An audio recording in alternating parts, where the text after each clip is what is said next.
Not now.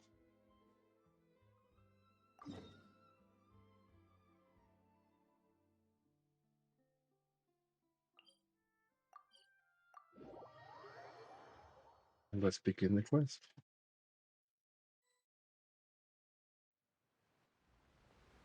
Hey, traveler, Paimon. Oh, Paimon knows that voice! Over here.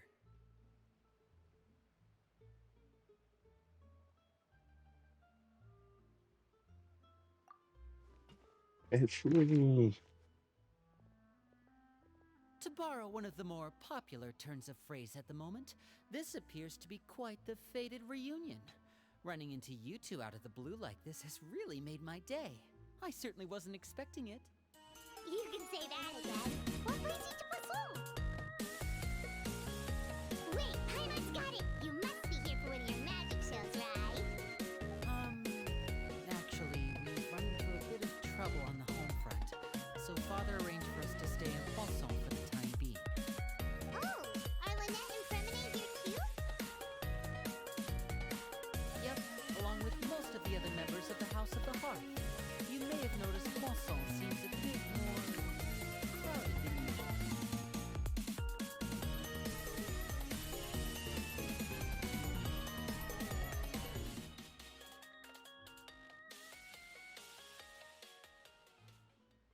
I am doing great today. Zeno, how are you doing? Hey, rollers. Thank you for the follow.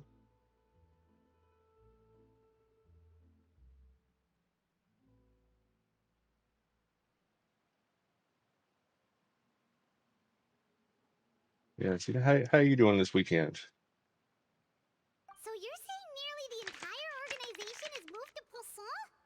Doing Sounds not like you've great, run but into way not more too than bad just a either. bit of trouble. What's really going on? Well, Since the two of you are so curious, perhaps I can fill in the gaps. Well, hopefully it gets better. You scared Paimon half to death! How was school going? Father, you're here. You know, on second thought, maybe we don't need to know.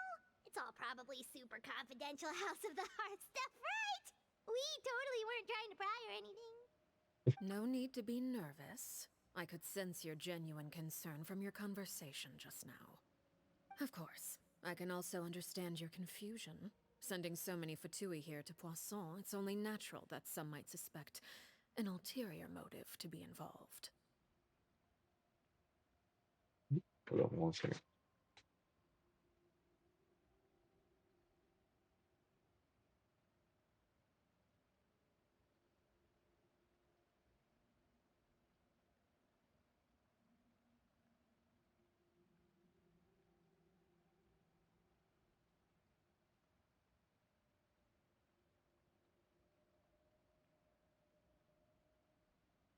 One second, I'll be right back.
They dropping biddies! They're dropping them!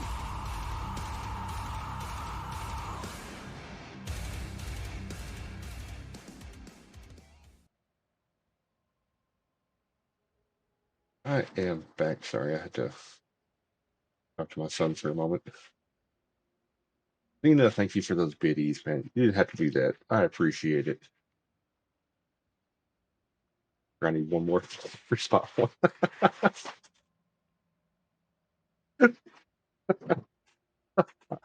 I appreciate it. All right, so let me catch up on your chat there. School is terrible. Dislike some of the teachers, especially one of them. Sometimes like, how do bumblebees manage to get in your room? Is it too safe? You know what? That's a very good question. Same thing with flies. Well, anything that flies. If they manage to get in your room, how are they not smart enough to get back out?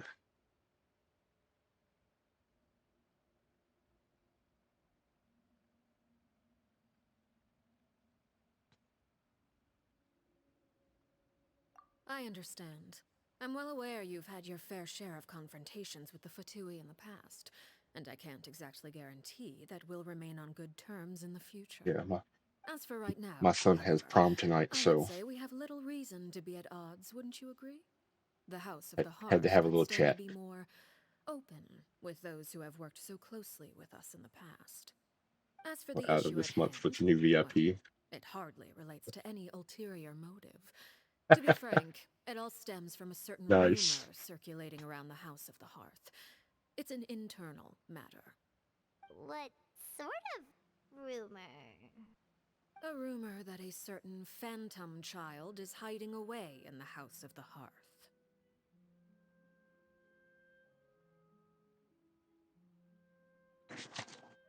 It's a let's see, prom is like the end of the year, like dance, like celebration kind of thing for juniors and seniors.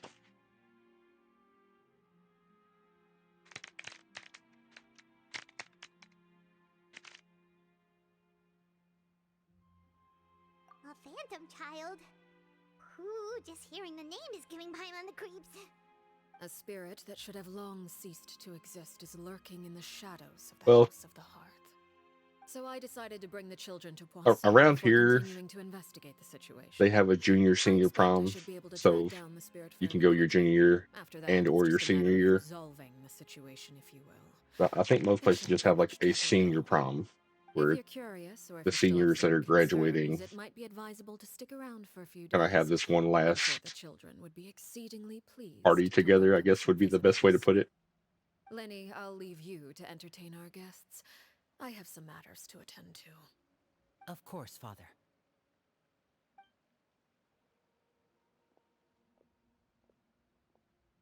Yeah, they call it a prom here, but it's basically just a glorified party. I hope he has fun too, because the thing that's worrying me that I was, talking to him about was he just got his It license has yesterday. long been a dream of He mine he to bought his invite you own to our vehicle, home and introduce you to my other and he's siblings. driving You're prom. quite well known in the organization already. A lot of So, people have been talking about you, especially after everything with the well, prophecy. have a If you're good willing, dinner, why don't Xena. you stay a I'll while be and have here a little all chat day with long. us? Alright.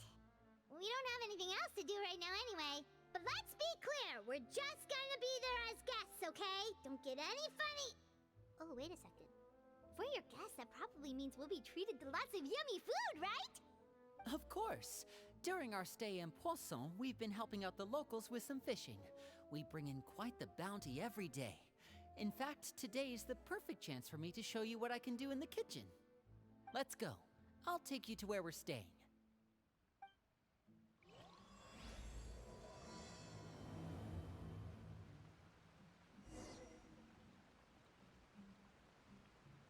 The child who doesn't exist. Yeah, house guest.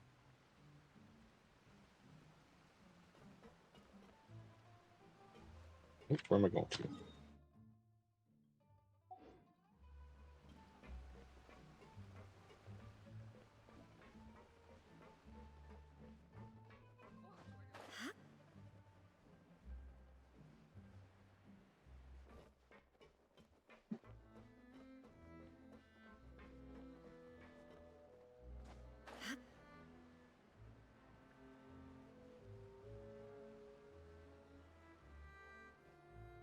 We rented this house from one of the locals to use as a temporary base.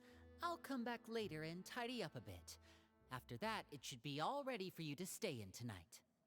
Awesome, thanks! So, where are we off to now? Well, when I happened to run into you two earlier, I was actually in the middle of distributing some supplies. With this many people staying in Poisson, we have to bring in outside supplies every now and then. I see, Should Mama. probably make sure the rest of these Welcome provisions in. get How's your delivered, weekend going? otherwise people might start to get antsy. Okay, we'll come with. There are all sorts of rumors about your organization floating around I out am there. doing Paimon's great. not sure if she could even take a wild guess as to what's true and what's not. You're But now that we having finally had the chance to see a day in the life of the house, we can take a good look at how you having fun operate. Saturday here. Well, you're more than Son has welcome to prom come along. tonight. Just follow me. I'm a nervous wreck because he's driving himself.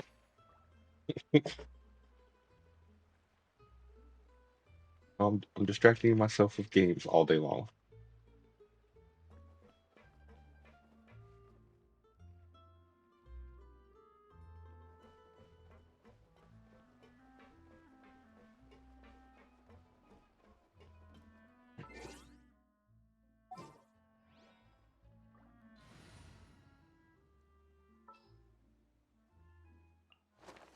Witness my magnificent.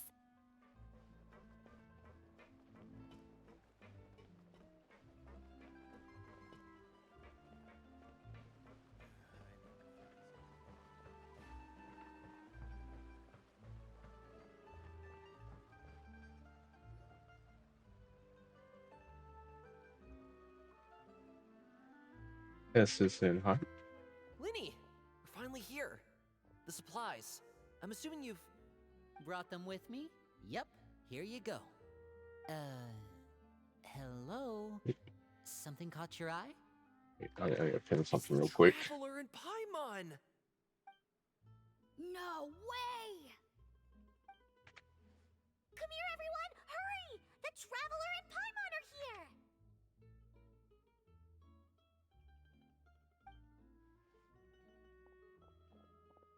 One at a time, please. Don't crowd around them all at once. We don't want to scare off our guests now, do we? Oh, it's alright! Gotta say, Paimon didn't realize we were this famous. Of course! Father and Linny have told us so much about you. Father told us about how you helped Linny. According to her, you're a Unable trustworthy to pin. friend. And as far as she's concerned, that's pretty much the highest compliment we've ever heard her give. As you can imagine, everyone's been very curious about you. I heard the Traveler is so strong that he can move a mean, I mountain can't with his pin bare that. hands. I heard Paimon eats so much that she can clean out the entire pantry at Hotel de Boer in just 3 days. Wait a second! That's the rumor you heard about Paimon? Oh, not cool at all!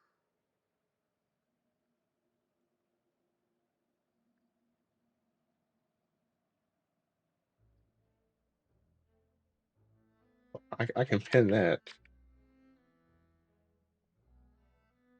but I can't pin my message.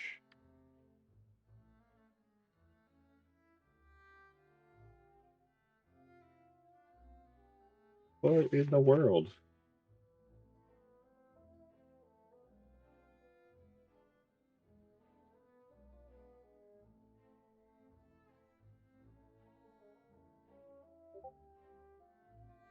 Okay, well, let me try it this way then.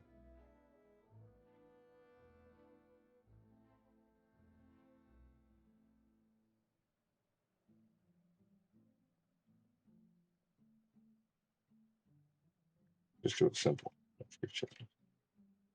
All right, now let's see if I can pin that one. There we go. Pizza time!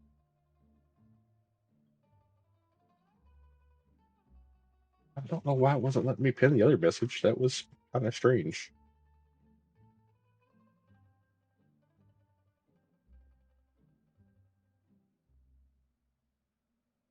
Oh, and for anybody that's not familiar with the multi check-in, all you gotta do is push the number. You don't have to do multiple check-ins. You can spam all the numbers in one chat.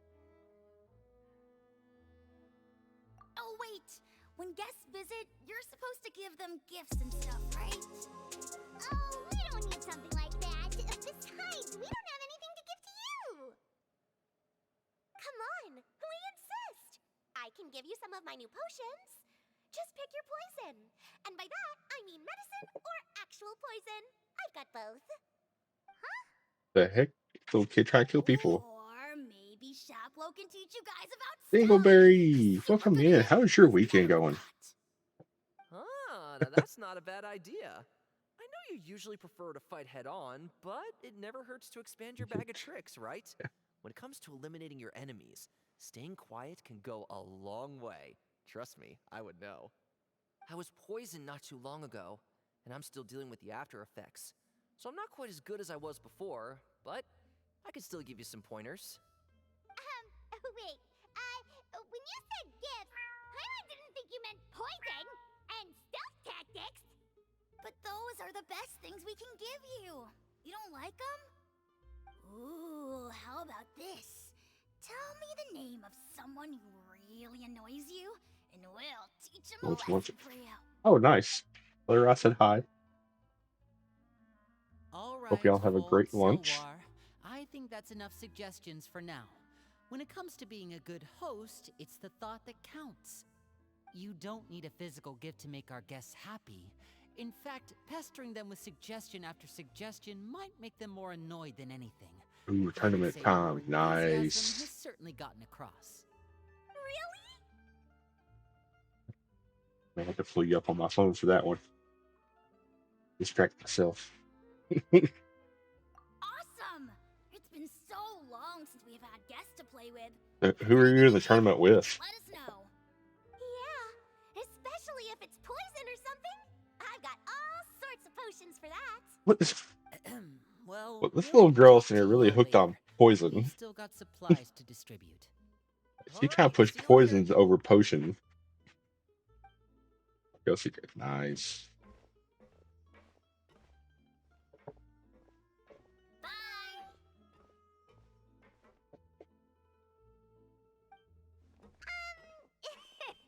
Lenny, about all that poison and stealth tactics talk just now. Scared you, did it? That kind of talk comes with being part of the House of the Hearth. When Foltz was really young, he strangled all of his family pets, just out of curiosity. He What was the labeled a hell? dangerous problem child and was abandoned by his family. Elwar has an unnatural obsession with potions. Father has forbidden her from trying all the different concoctions she comes up with, but she still tries to test them in secret. You really have to keep an eye on that one. Chaplot is around my age. While I'm mainly responsible for collecting intelligence, he handles surveillance. He's very passionate about his work and has no reservations about taking on some very difficult missions. So these kids in the House of Hearth are a kid over here strangled his pets just to see. He likes playing with poisons. This one only seems like he's somewhat normal. Oh, good lord.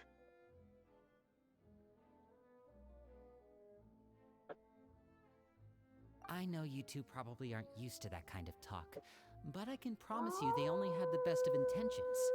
Things like stealth tactics and developing different Dusty poisons, good? Time. Nice. they really mean a lot I've to watched him. them. He's pretty good. They were just trying to share the best of what they could offer, that's all.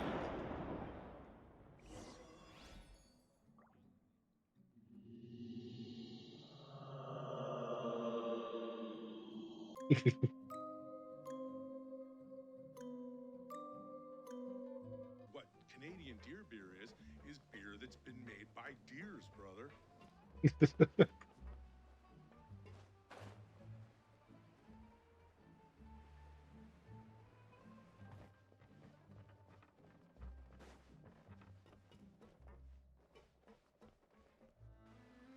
Filio, supplies are here. Thanks. And who are these two? Outsiders? So I have to ask, is Allow there me to legit introduce Canadian you. deer beer? This is the Traveler and Paimon. Oh, you're the famous duo I've been hearing so much about. It's nice to meet you. I heard you've traveled to all sorts of places.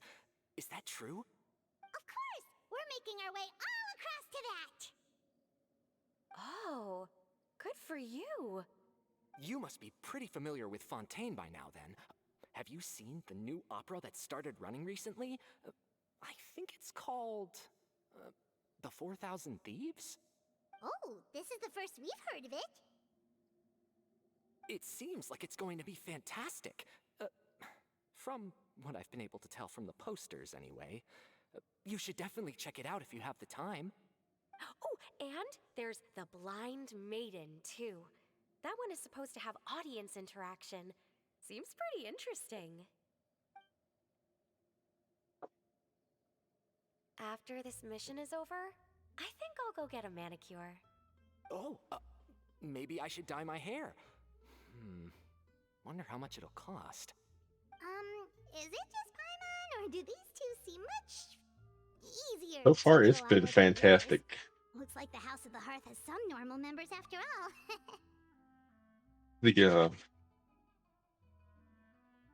The 4.6 story was a pretty good story. It was it gave more lore about Remeria, which was a long extinct civilization, and that was interesting. Now I'm doing the Arlecchino's story quest. I just started it, so but it is interesting so far. I heard that. Oh! Oops. I'm guessing you're referring to Foltz and the others? Yeah, we're definitely not all like them.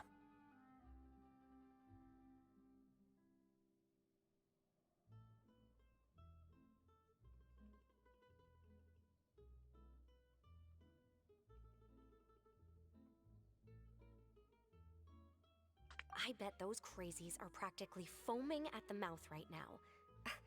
I'm sure they just can't wait to get back to Snezhnaya to carry out the plan. That's enough, Filial. Ah, Oh, don't talk about family members behind their back, right? Whatever. Let's go. Guess this is goodbye then. If you ever have some time, we should go see the opera together.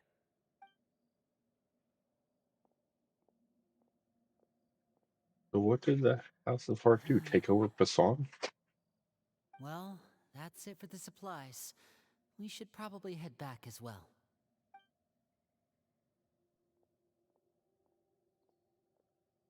Well, they didn't seem too happy with each other. Seems like there could be something more going on here. Let's see. We should observe or better. You would not observe. You're right. We're only here as guests after all. Oh, Linny's getting super far ahead. Come on, let's catch up.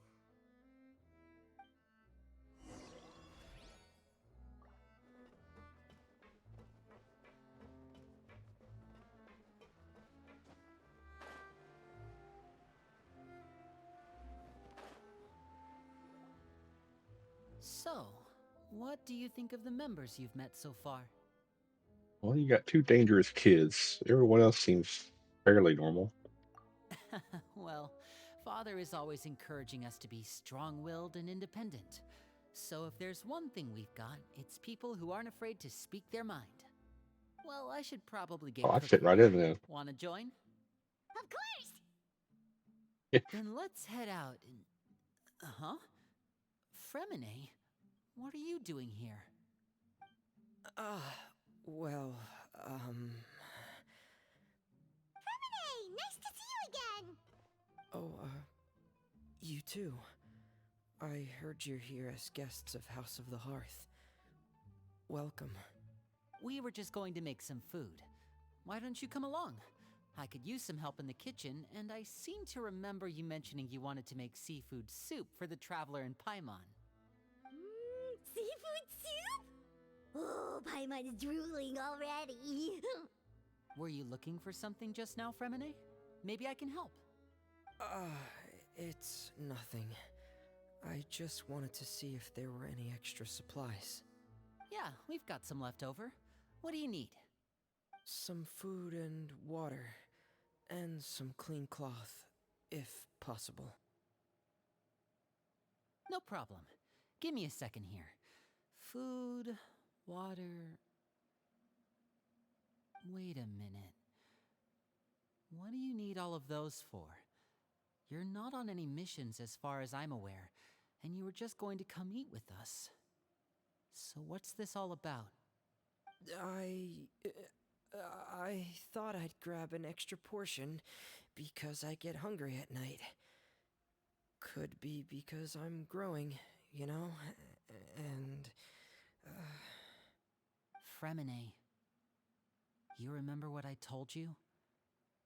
You're not like me. Your lying skills still need some work. Tell me what's going on. Is it really bad enough that you have to keep it from your own brother? Maybe it'll be better if we gave them some space.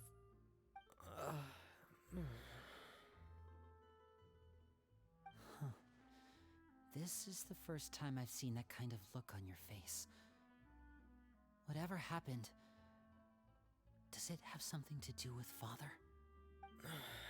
Yes. Just follow me.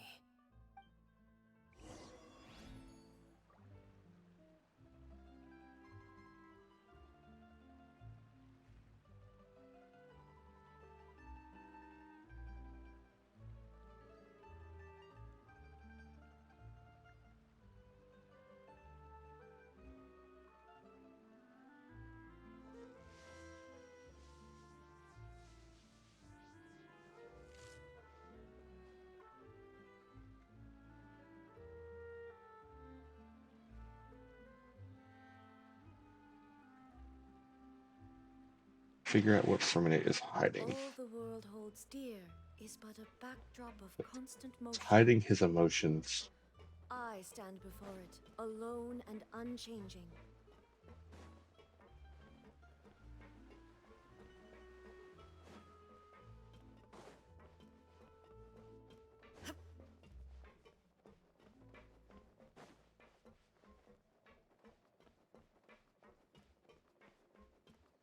Oh, he's on the other side of the ship here.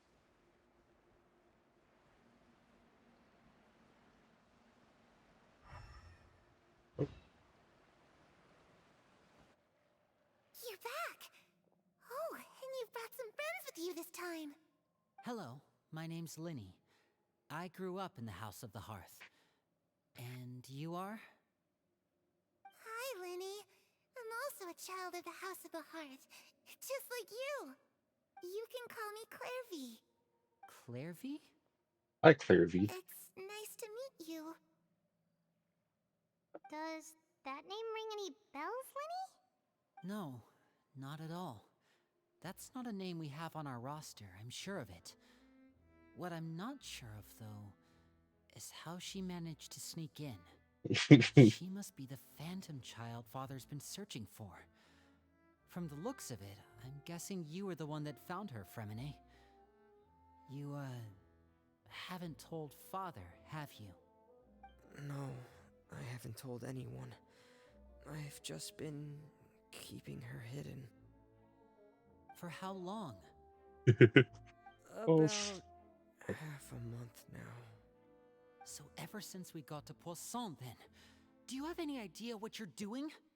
she's I out know in the what I'm open, so doing. he's not hiding her very Really? well. Because from where I'm standing, it looks like you're hiding the very person Father has been trying to find. If Father finds out about this, everyone involved is going to be punished. You know the rules of the house, Fremine. I know you do. Father doesn't tolerate any form of betrayal. So why are you doing this? I've thought it through. And I just can't hand her over like that. Linny, don't you remember last year? Sheplo nearly died after getting poisoned during that one mission. He wasn't able to get back before the poison started taking effect, and not a single person was there to help him. That night, while I was sleeping, I heard a voice telling me to go save him. I opened my eyes, but I couldn't find the source of the voice. I thought maybe I was just hearing things, but I went to look for him anyway. Luckily, I got there with enough time to save his life. That feeling of being haunted, of hearing voices, it's happened many times in the House of the Hearth. I'm sure you've noticed. So what you're saying is, that was her? She was the one who spoke to you that night? Unless there are other spirits roaming around the House of the Hearth, I don't think there's any other possibility. If Clairvy were our enemy, it wouldn't matter whether she was a spirit or an actual child. I would have acted without a second thought, because that's what Father ordered us to do. But she's been living with us, helping us from the shadows all this time. I think that makes her family. I couldn't just hand her over to be dealt with. Not when there's so much we still don't know. So what's your plan then? You can't keep her here forever. Someone is bound to find out eventually. I haven't thought that far yet. I don't want to disobey an order from Father, but I also don't want to put Clairvy in danger. Come with me. There are a couple things I'd like to say to you in private.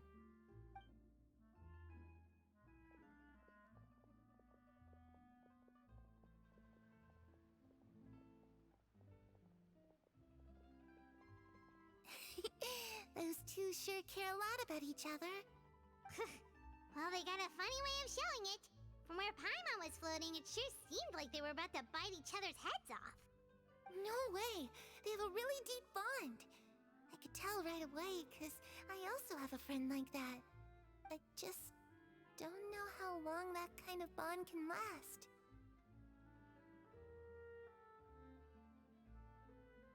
The darkness in the house runs deeper than you can imagine. No one can get out alive. I'm A sorry. creepy face. I really didn't mean to drag anyone else into this.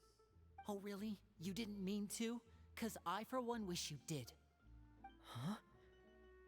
What do you mean? You know, when we were younger, you didn't call me Linny. You called me brother, just like Lynette. We grew up together, the three of us. We were all orphans, all rescued by Father. Of all the siblings in the House of the Hearth, I think our bond was the closest. Later on, when you started calling me Linny, I wasn't actually surprised. After all, Lynette and I are related by blood. We've had to depend on each other to survive long before we joined the house. Linny, The darkest and most difficult moments of my life happened before you and I had ever met. I'm sure that's true for you as well. Even so, Fremine, we've stood by each other for all these years now, and to me, that means more than blood. You and Lynette are the most important people in my life. No one can replace you. So I won't let you face anything alone. Not if I can help it. Oh, looks like things are getting kinda heated between Linny and Fremine. Maybe we should go check on them. Oh, it's raining.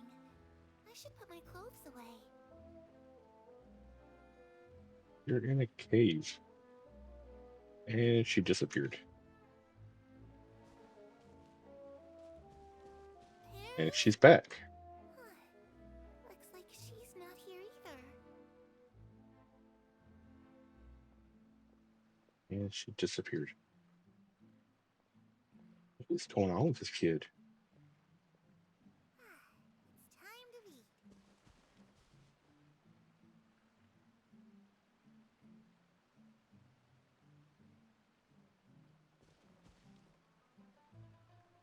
Like, she really is a ghost child. Hey, you two! Hope we aren't interrupting anything. Like a fight, or... Oh, wait a minute, Fremine. You're not crying, are you? Is everything alright? everything's fine. Thanks for asking. Well, we're all friends here, right?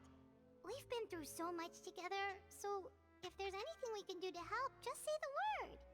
It's just a small family dispute. It's not something our guests should trouble themselves with. In fact, It might be better if your stay ended here. What are you getting at, Traveler? When guests are around, families are often on their best behavior. And any disputes are less likely to escalate. That's what you're trying to say, isn't it?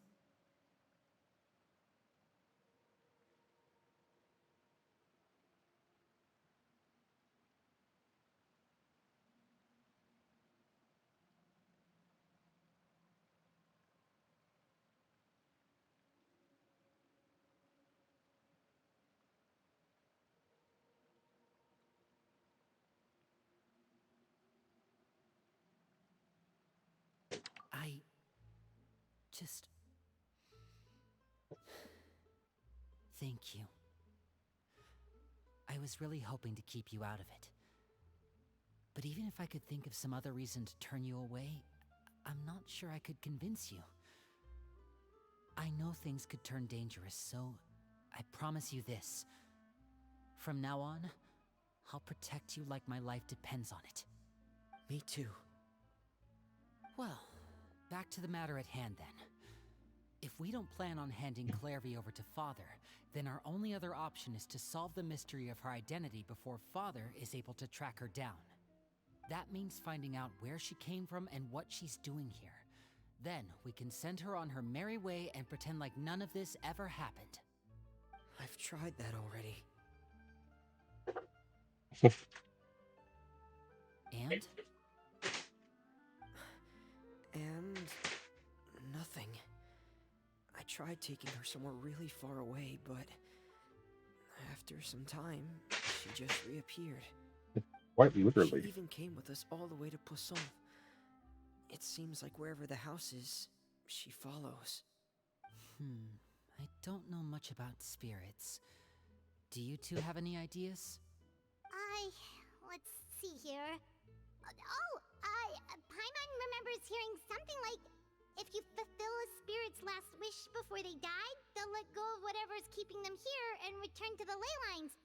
Oh, it's just that Paimon doesn't really remember where she heard that, so it's not guaranteed to work or anything. Well, sounds like it's Like worth a something shot. Hutal would say. Guess that means we should go ask her about her wish. But first, Oh, she. Fremen, Okay, so she I legit need you is to a promise me ghost. something. What is it? I need you to promise me that this will stay between the two of us. We're the masterminds behind this whole thing. No one else gets involved. Can you do that for me? Of course. I promise. All right. Then let's seal the promise just like when we were kids. Fist bump on 3. Ready? 1, 2, 3. I swear.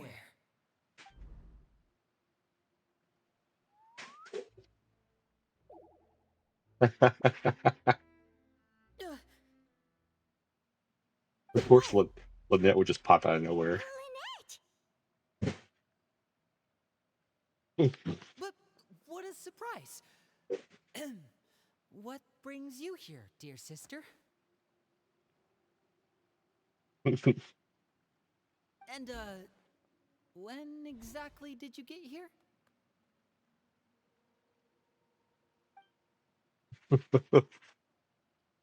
He does not look happy. But You're an idiot, brother. And you too, Fremine.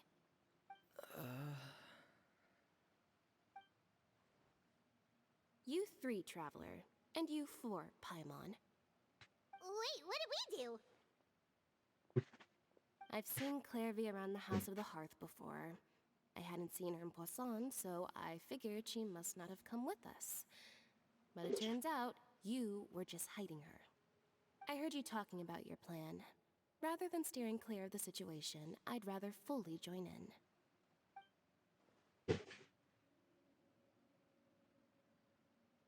If you don't agree, I'll have no choice but to report everything back to Father. Simple as that. You're not giving us much wiggle room here, Lynette. Well, I guess we're all in this together then. After we talk to Clairvy, we'll figure out our next move. There's no time to lose. Let's go.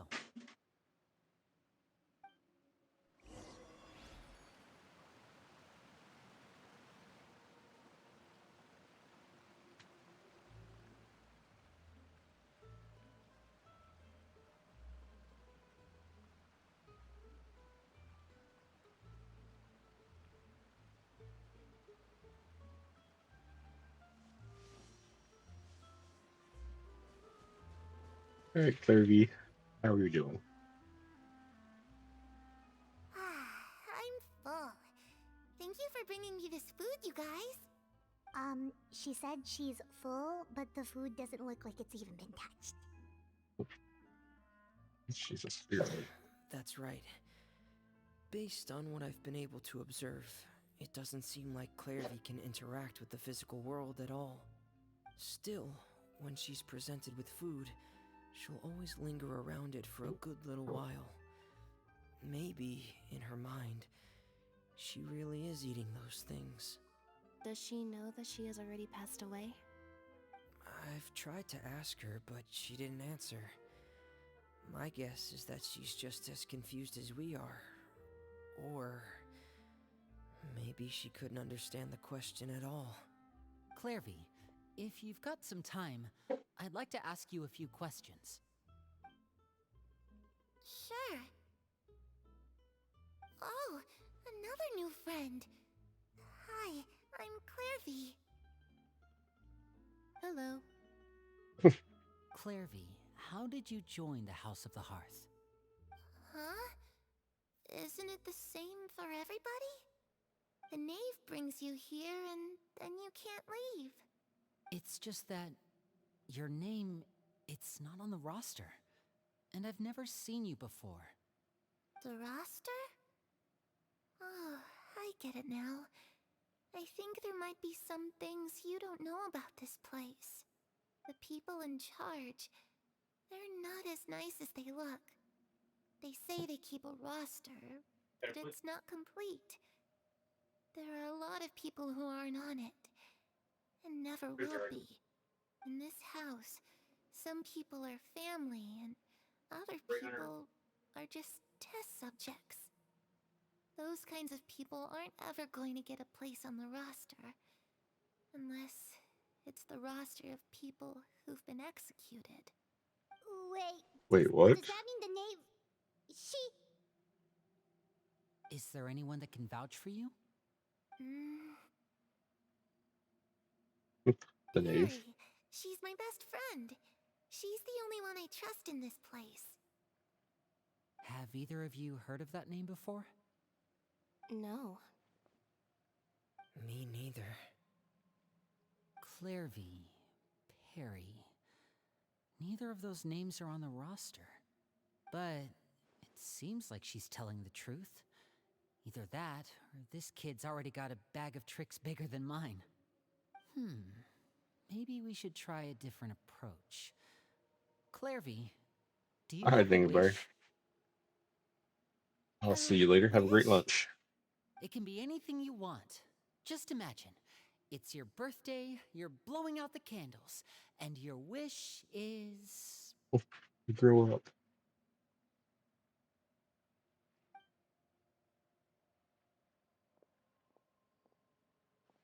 Well, if we're gonna go dark, let's go dark. To go outside, where the sun can find me. That's it? Well, that sounds easy enough. The darkness in the house runs deeper than you can imagine. No one can get out alive.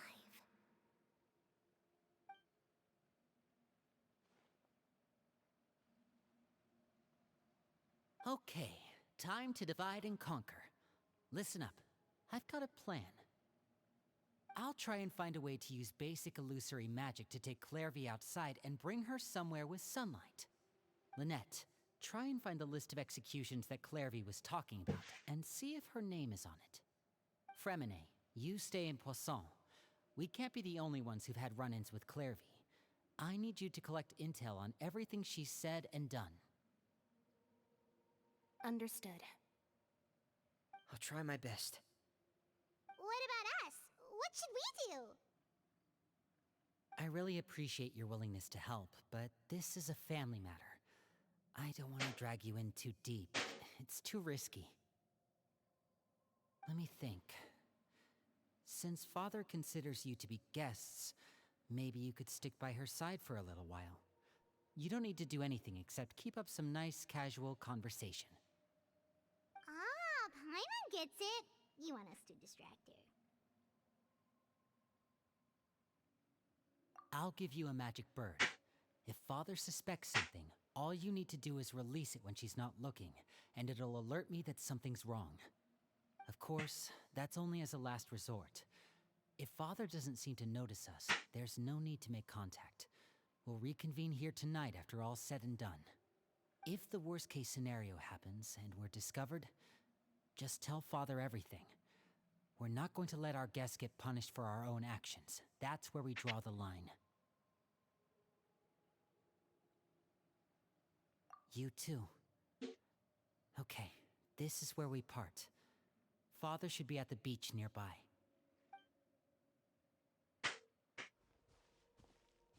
I really hope this goes well.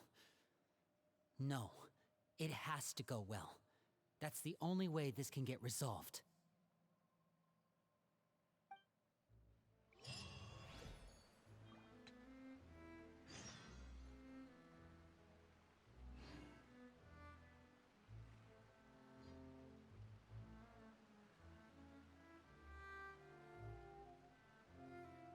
The world remains constant over the centuries, but human life is like the dew at dawn, or a bubble rising through water. Transitory.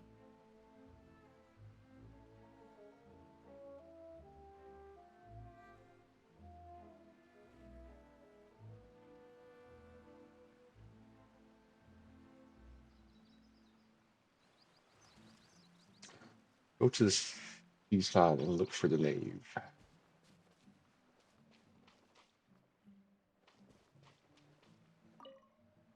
Clairvy, I'd like to take you somewhere. Is that okay with you? Sure. Where are we going? Outside.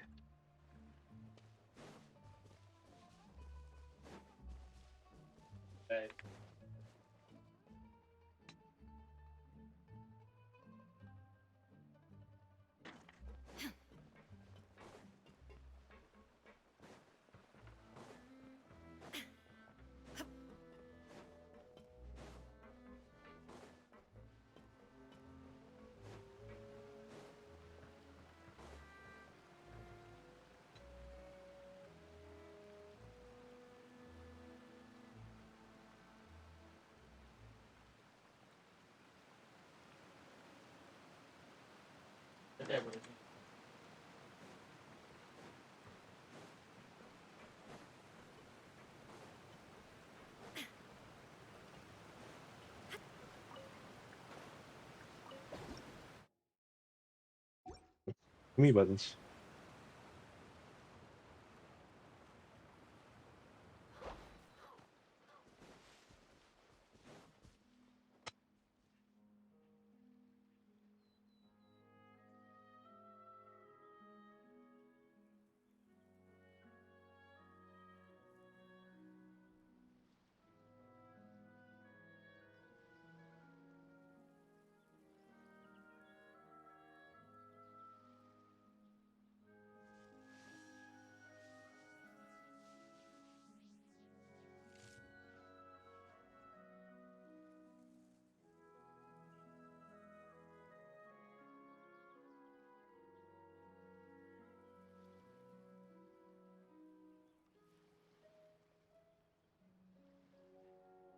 Inactivity serves no purpose whatsoever.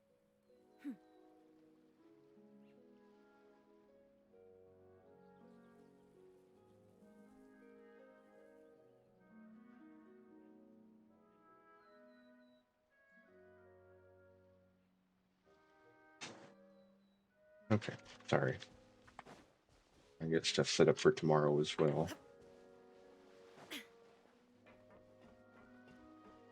Hey, hey, Child's back. It's the knave. And child. Hey, aren't you supposed to be in Snezhnaya recuperating? What are you still doing in Fontaine? Oh, it's you two. I didn't expect to run into you here. I was unconscious for quite a while after the fight in the Primordial Sea. After I woke up, I realized I was being taken back to Snezhnaya, and well, I couldn't have Jump that ship. now, could I? Not when I've still got unfinished business here in Fontaine. So, I mustered up all my strength and made the journey back on my own. What sort of unfinished business are we talking here? It has to do with Skirk, my master. I really wanted to meet up with her, but by the time I got back, she had already left. I still have so many questions for her. Without any other leads, all I could do was ask the knave to help me track her down. She must have left behind some traces from her time in Fontaine. Oh, okay, so have you found any clues? Unfortunately, no.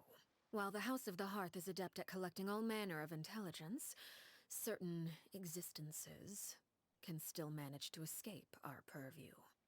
Basically, unless Master feels there's a need to meet with me, she's not going to be found. But that problem has an easy fix. I just need to become stronger, and then... Paimon thinks you should focus on getting better first. The worst of it is over. It's all thanks to that one kid from the House of the Hearth. Elwar, I think her name was. She gave me a bunch of random potions to drink. They didn't go down easy, let me tell you. Pain and chills Bunch all of over. random potions. But Half they of them really were did help probably speed up my poison. recovery. And that's good, because it looks like I really do have to head back this time. The old man's been putting the pressure on me. He sent someone to tell me I'm needed for some sort of project. Project Stuja? Yeah, that's the one. I heard Regrader's involved too. I'm not looking forward to having to listen to all his monologuing, that's for sure. Hey, maybe you could think of a way for me to stay in Fontaine for a little longer. Helping Linny and the others brush up on their fighting skills would be far more interesting. If you and I could spar, that would be even better. I've been waiting for a chance to see you go all out. And what a sweet little daydream that is. But I also have a role to play in all this. I'll be leaving Fontaine shortly as well. Besides, considering how little they see fit to step outside the homeland, being called on to return to Snezhnaya by such illustrious dignitaries, what a great honor. Wouldn't you agree? One I could do without, I'd say. If they just openly talking about Is their it this plans. person, or does it kind of seem like they're... Actually trash talking their colleagues? Yes. So, dear guests of the House of the Hearth, to what do I owe the visit? Well, we just... right. We're super close to Linny and the others, but we still don't know much about you. Is that so? Introductions have already been made, have they not? Oh, well, you see, there's only so much you can learn about someone from a short introduction. At least tell us something a little extra, like, why do you call yourself father? Huh, good question. I'd also like to know. The fact that you have to ask tells me our intelligence work has been quite successful. Telling you the answer to that question would only serve to undermine that success. And we can't have that, now can we? Spoken like a true diplomat. That was some expert sidestepping right there. Well, if there's nothing else, I Kind of think funny I'll how take she's my fire, leave. he's water. I still have a small matter to resolve at home. Hydro. Wait, don't go!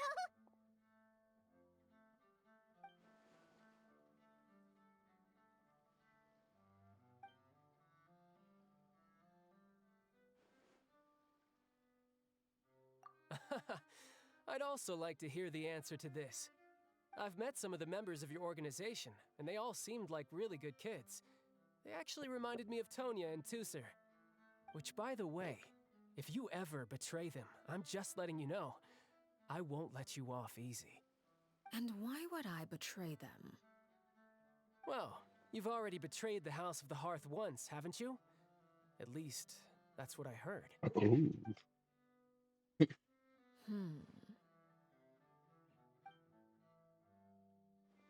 Okay, I admit. That's just what the old man told me. The rooster, I mean.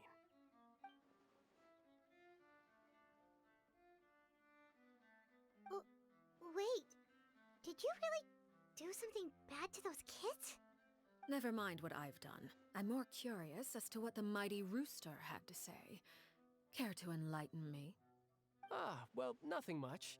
Just some stuff about you taking out many other members of the House of the Hearth, and even going so far to attack your own family. Hmm. I see. Oh, based on your reaction, I'm guessing it's all a bunch of lies. Oh no. Hardly. I don't appreciate his particular turns of phrase, but I suppose he didn't say anything untrue. Although it would be more accurate to say that there is a Oh, certain welcome level of back. prejudice It's involved. still going. But I don't intend to clear that up We're just we're yet. starting to get into Prejudice has the a big funny way of juicy concealing the part of the real story is truth behind now. certain things, an attribute that I find to be quite advantageous.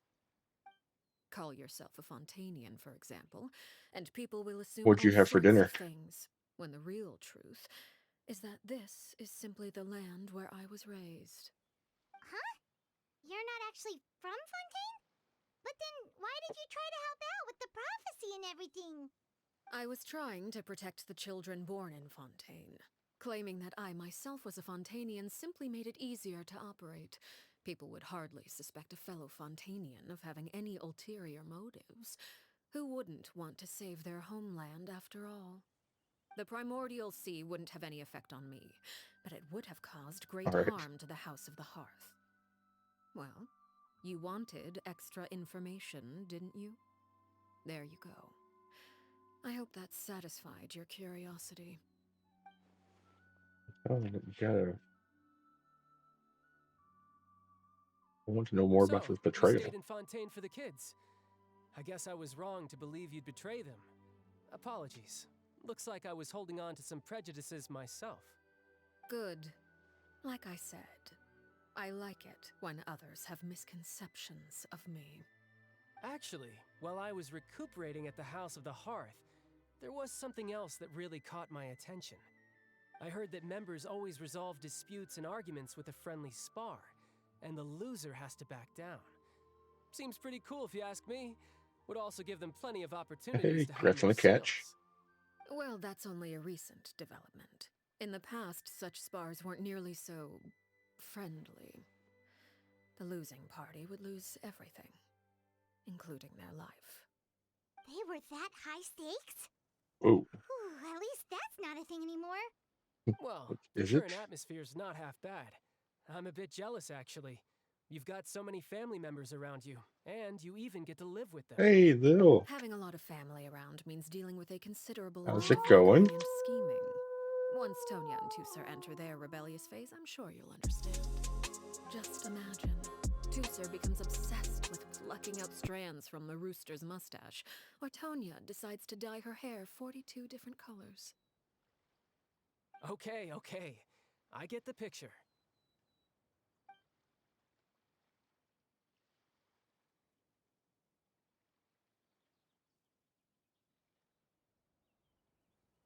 Well, would you look at the time? I should probably get going. Traveler, Paimon, I'm not sure where our paths will cross next, but the next time we run into each other, we should definitely try and find some time to spar. I am doing pretty good, Lil. They're just getting kind of into the beginning of the quest, starting to get into the meat of the quest. It seems.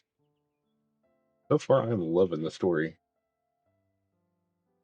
You see asparagus with potatoes, hollandaise sauce, and cooked ham.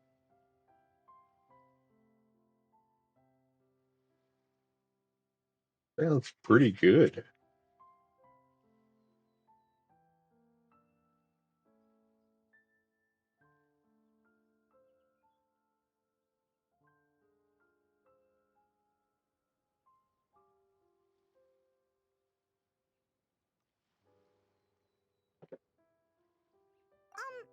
Again, maybe this is a conversation we can have when you look less like you're gonna kill over. Alright, alright. Well, thanks for everything, Arlecchino.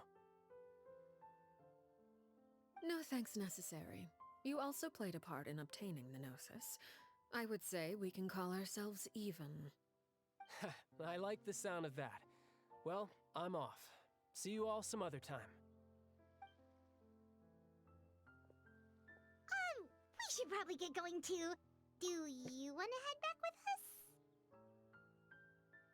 I like asparagus. I like like baked asparagus or roasted asparagus with not the country French, but might be country French. It's the red French dressing.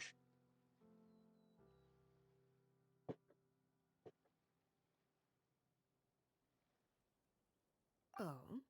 You want me to leave so soon? Oh,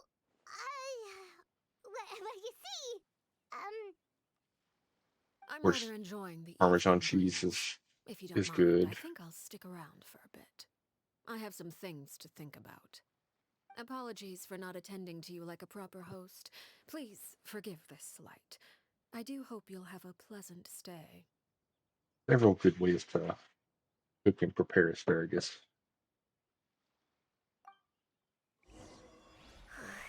we managed to keep her distracted until nightfall. Good thing Child was there to keep the conversation going. You don't think she suspected anything, do you? Oh, I wonder if Liddy ran into any issues. Let's hurry back and see how everything went.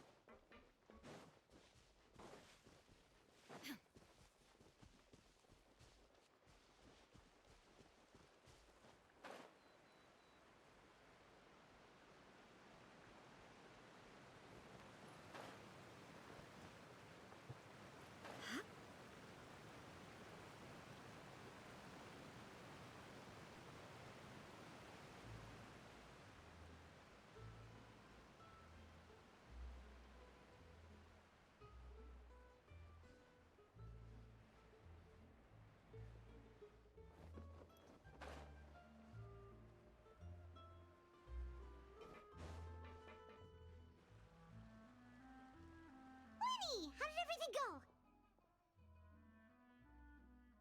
Well, long story short, we ran into a small issue. Clairvy can't go into the sunlight. Everything was fine at first. She followed me up to the surface just like I told her.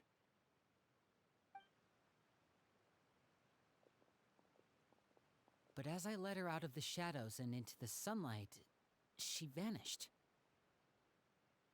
I turned around and there she was, standing at the edge of the shadows, silently watching me. Huh. Maybe she's afraid of sunlight, or... No, it wouldn't be her wish if that were the case. Well, we could always try pushing her into it.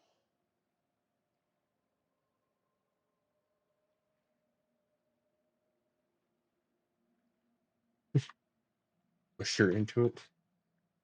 Oh, true. I've pretty much tried it all already. Nothing worked. Eventually, the sun went down, so all I could do was bring her back here. How did it go with you, Lynette? Good. I've got the list. It's right here. Really? Well, what are we waiting for? Let's take a look!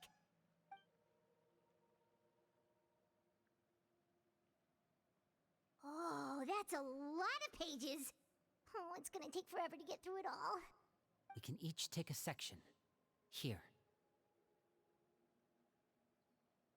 La Pouillade, L'Endroit, Chambel, Horaire.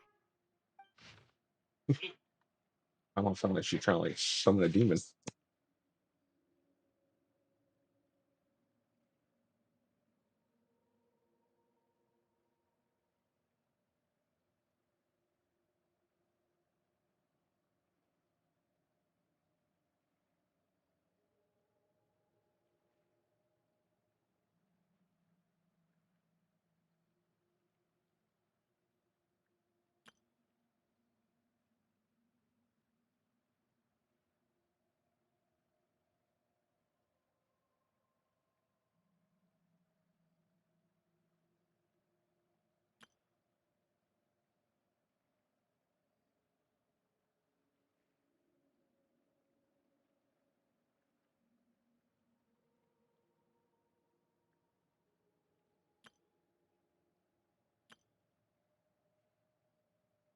Oh, yikes. That Horaire guy has a huge scar on his face. He's kinda giving Paimon the creeps.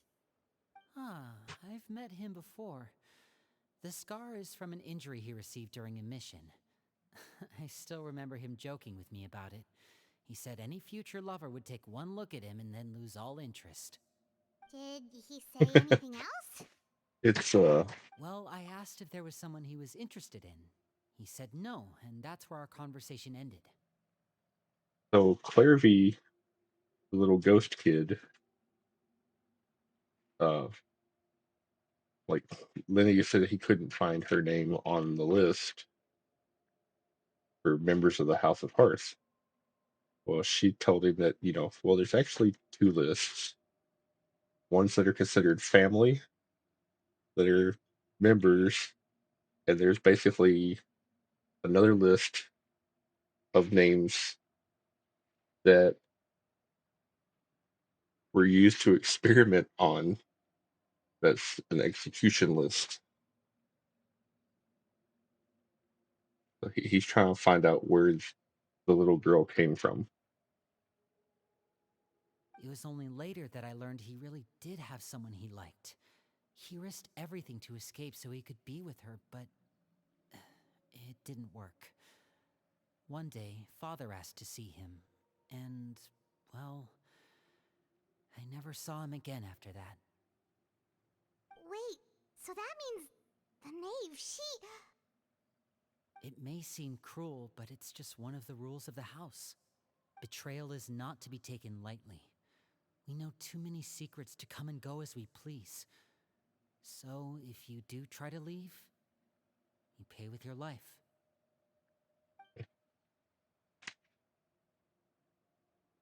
Her name's not here, huh? Well, that's not too surprising. It doesn't seem like this list is complete. It only contains records dating back around 5 years. Let's shift our attention then. Fremine, were you able to find anything out? Fremine. Sorry. I was thinking about something. I managed to talk to quite a few people, but I couldn't help but notice that the atmosphere in the house was a little... strange. Strange. Yeah, I mean, I know there have been arguments in the past, times when people haven't gotten along. Chaplot and Filial are a good example of that. Oh, those are two of the people that we met while delivering supplies. Paimon can see how they might not get along. They had very different vibes, and their, interests seem to be pretty different as well. That's to be expected, actually. Father brought us all here, shared her knowledge with us, taught us how to fight. That's one thing we all share. But that's also where the similarities end. Not all of us feel the same desire to stay here. As members of the House of the Hearth, we're also considered part of the Fatui. And to a lot of people, that's an identity they never asked for. Certain members get older and realize they want something else for themselves. But considering the rules of the house, most people would never say that out loud. People like Chaplot and Foltz are loyal to Father and her vision. They're proud to be part of the Fatui. Filial and Nantoy, on the other hand, well, they aren't quite as enthusiastic. These kinds of conflicts have always been there. It's not like Father is in the dark about any of this. Well, that's true. But it just feels like things have gotten worse lately. Filial and the others, it seemed like they were meeting in secret to talk about something. I can't say for sure, but I think they've met Clairvy. You think she's been inciting them to act out? No, not exactly. But I wouldn't be surprised if she said something to them about the darkness in the house and how deep it runs. She's told me about it before. Experiments being run on children. People being used as pawns on the battlefield without so much as the strength to survive. And they just believed all that? Without any evidence? I mean, the last part's Probably true. Clairvy's words probably gave them the excuse they were looking for. Whether they actually believe them to be true is secondary. This is all because of Project Stuja, isn't it? Whoa, whoa, whoa! Hold on a second. What's this Project Stuja all about, huh? This is the second time it's come up now. Sorry, but I'm not sure of the details either. I only know what Father has told us, which is that it's something the Rooster and Regrader have been working on together. Apparently, it has to do with the Fatui's strategic plan for the future. Because the House of the Hearth was so successful in obtaining the Gnosis, we now have the honor of playing a key role in Project Stuja. Wait, but isn't that a What? good thing? Key role is just another way of saying dangerous role. What? To us, the whole thing is an Like, we're trying to keep them inconvenience. from getting the Nosy, Father thinks so and too, but she's in no position to we're like, refuse. isn't that a The good thing you're plan trying to isn't get them? exactly unreasonable, and they've been funneling the house a lot of funding. It's just that Oh, we'll lose a lot of members in the process. Participating in the plan, it's an honor in name only. What they're really trying to do is subdue us. The existence of an intelligence organization outside their control makes them feel uneasy.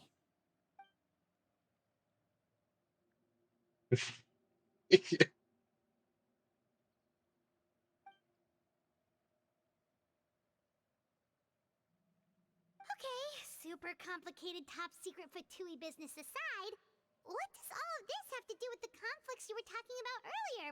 Paimon doesn't get the connection. External pressure has a way of exacerbating internal strife. You can't overlook the power of fear either.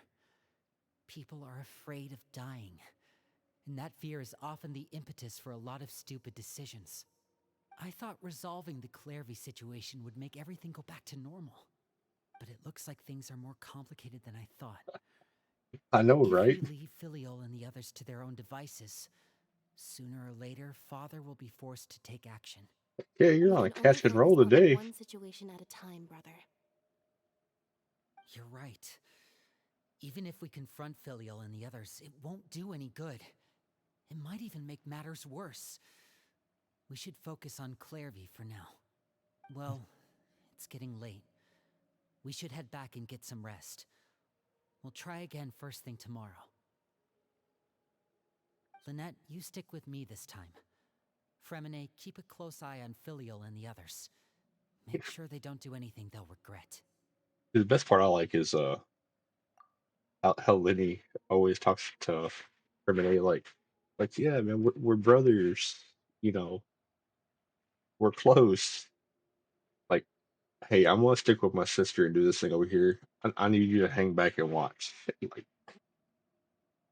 like, like he never actually like includes him in anything. It's just like, now you stay here and watch. Good work today, everyone. Have a good night, and I'll see you tomorrow.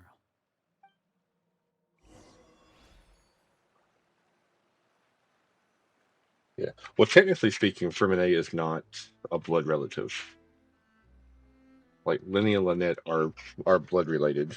Ferminet was just they all got The adopted by world the may House have of Hearth at the transferred same over the time, centuries, and they but became human like life is like the dew siblings. at dawn, or a bubble rising through water. Transitory. But he keeps telling Ferminet at every chance, like yeah, you're my brother. But every instance that they have to go do something, he's always just like, nah, you just hang back.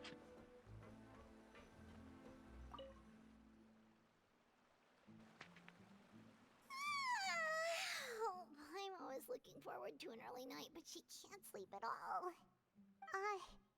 Hey, you don't think the knave will be too angry with Lenny and everyone if she finds out about all this, do you?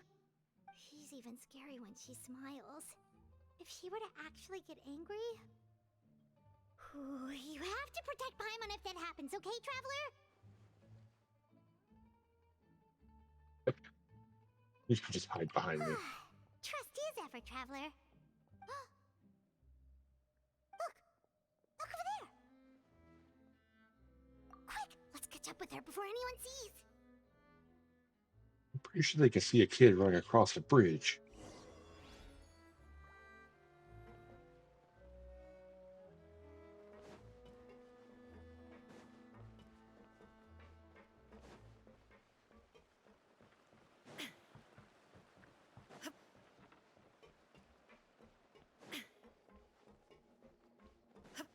Over there!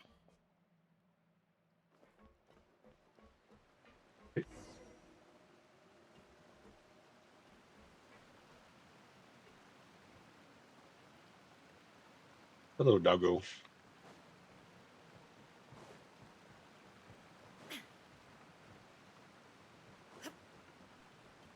Oh, where is she going?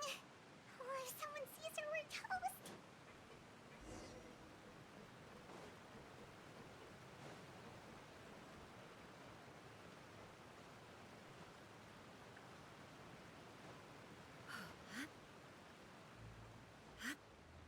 Oh, look! She stopped! And she's outside.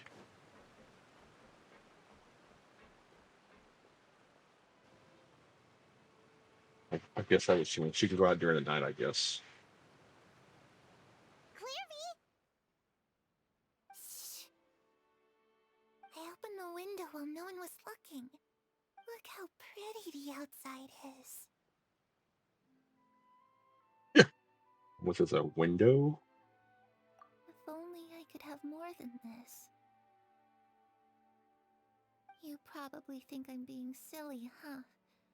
All this hopeless resisting? It's better to dream of what I could have than try to make it a reality, right? Please, help us get on the same page here, Clary. We need you to tell us what you know. Can you do that? Sure. Although, after you hear all this, I think you might regret that decision. Everyone in this family is nothing more than a tool. Something to be used and exploited. We're all expendable. Including me. As long as you're useful, you get to stick around.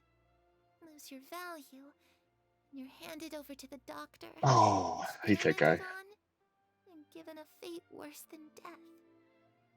I've seen it happen again and again, and I've had enough. You're saying the knave did all that? It's just, that doesn't seem like something she would do. She's scary and all, but it seems like even she has lines she wouldn't cross. I knew you wouldn't believe me. Everyone thinks she's a good person. They all think of her like a real mother. Mother? But she doesn't deserve that title. Okay, She's disgraced it so and tarnished it. he's not If talking I about had the things current my way, knave. I'd never see her again. If only Perry were here, she'd understand. Because the Perry? current knave calls herself Where's that father. name again? Also, Paimon's getting a strange feeling. It almost feels like she's not really here with us. Paimon can't tell if she's actually talking to us or if she's mistaken us for someone else. Has to be.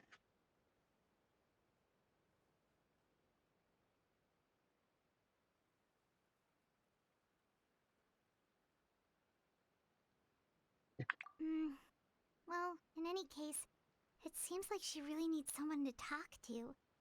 We should keep her company for a little longer. She looks so young. But it seems like she's been through a lot. It's getting windy. I should close the window. Ooh, look at the moon. Isn't it pretty? Hey, wanna hear a secret? I heard that if you look up at the night sky in Snezhnaya, you can see the aurora. It's supposed to be super pretty. Even prettier than the moon tonight.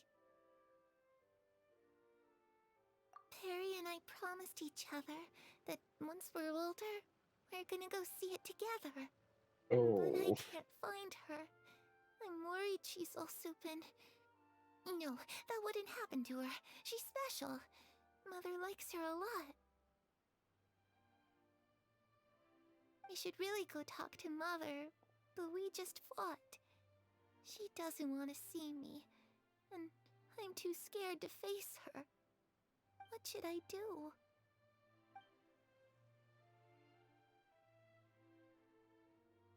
Yeah, this has already got emotions running.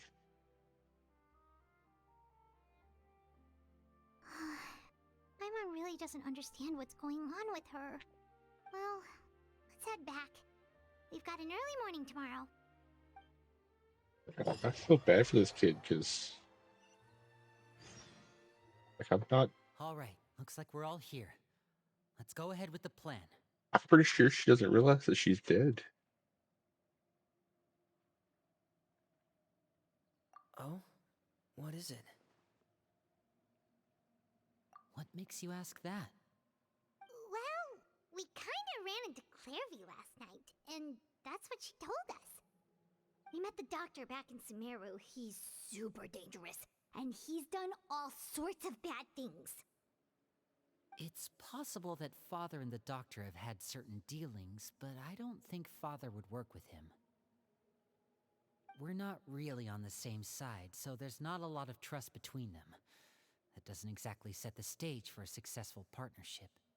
I did hear, though, that when Father first became a Harbinger, the Doctor offered to work with the House of the Hearth. Father rejected most of his proposals, except for one. It had to do with some sort of secret experiment. Secret experiment? Could that be what Clairvy was talking about? I don't think so. I don't know any details about the experiment itself, but I do know it's an entirely independent operation. The Doctor only proposed a direction for the research. That was the extent of his involvement. I still don't think that counts as working together. The details of the experiment are confidential, but complete records are kept on all participants. That doesn't seem to be the case with the situation Clairvy referred to. I know you don't agree with some of the Fatui's methods, and I'm not asking you to. But I am asking you to trust us on this. The House of the Hearth has its own principles. There are certain lines we're not willing to cross. Yeah, I know. I Alright, figured that's that would good have to been one hear of at the things least. they brought up. Clairvy seems to think the Knave and the Doctor worked together to do something horrible. If that turned out to be true, Paimon doesn't know how he would even face you guys. It's just that it doesn't seem like Clairvy is lying either. See, that would have been my follow-up question. Like, has Father ever been called Mother before? The easiest thing to do would be just ask the Knave directly, but Paimon doesn't think she'd tell us. Father didn't come back last night. She's probably still near the shore. We'll be counting on you to distract her. Lynette, you're with me. Fremine, you know what to do. Be on your guard, everyone. All right, let's get to it.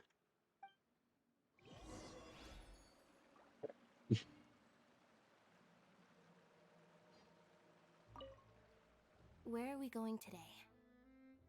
Let's try somewhere further away this time.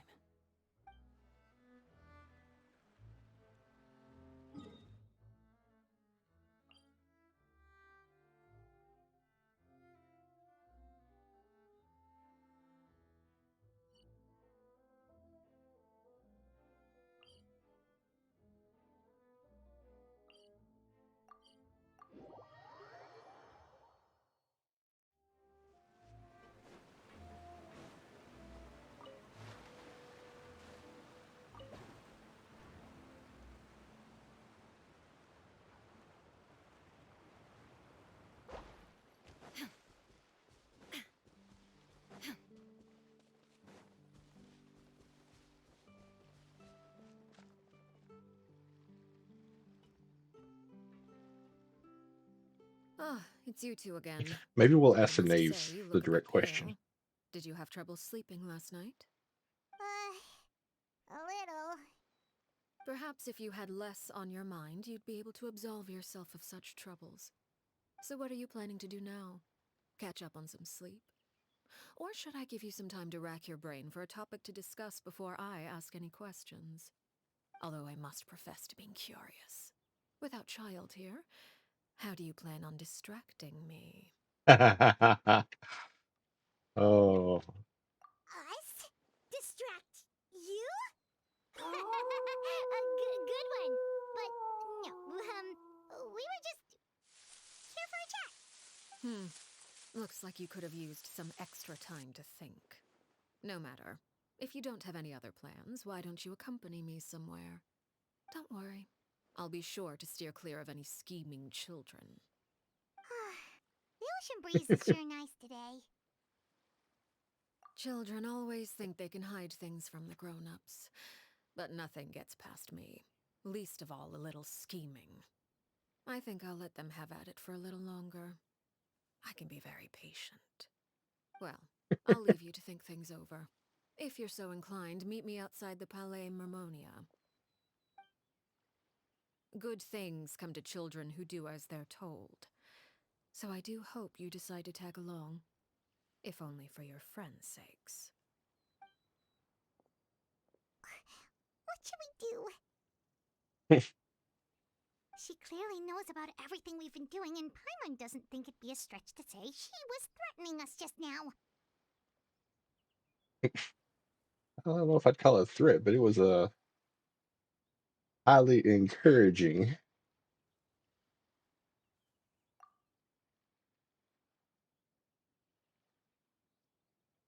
Oh, good idea. Hopefully he sees it in time.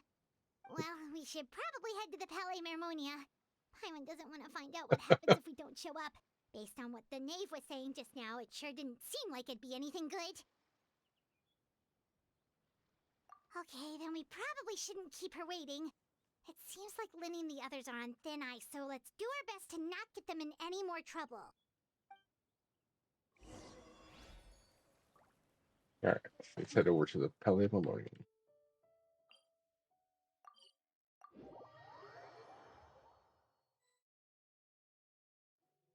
Seeing as we still have some time before my meeting, we might as well enjoy some pleasant conversation while we wait.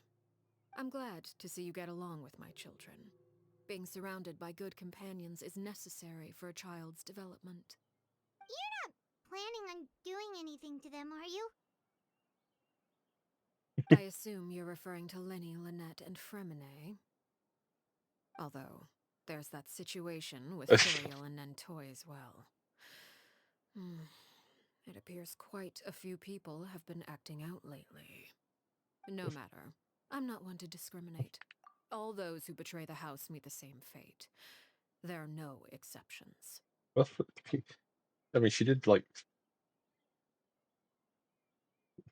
catch us off guard earlier, so maybe we'll mention it now. Does that mean you're going to kill them? Oh, are you here to beg for their lives? I'm sorry to disappoint, but the rules of the house change for no one. In my organization, everyone is responsible for their own actions. But don't you care about them at all? They really respect you. They even call you father. You must feel something for them. Any organization in which feelings come before principles is one destined for ruin. The House of the Hearth is hardly an exception. You could say our principles are more stringent than most. Perhaps I can offer you this consolation at least. As our guests, you two will not be held accountable along with them. Oh, geez, thanks. I would imagine Linny, Lynette, and Fremine will be able to keep their lives. As for Filial, Nentoy, and the others, I'm afraid there's little I can do. They can try to escape, but once you know our secrets, there's no getting out alive. But that's awful. Ah, you seem concerned.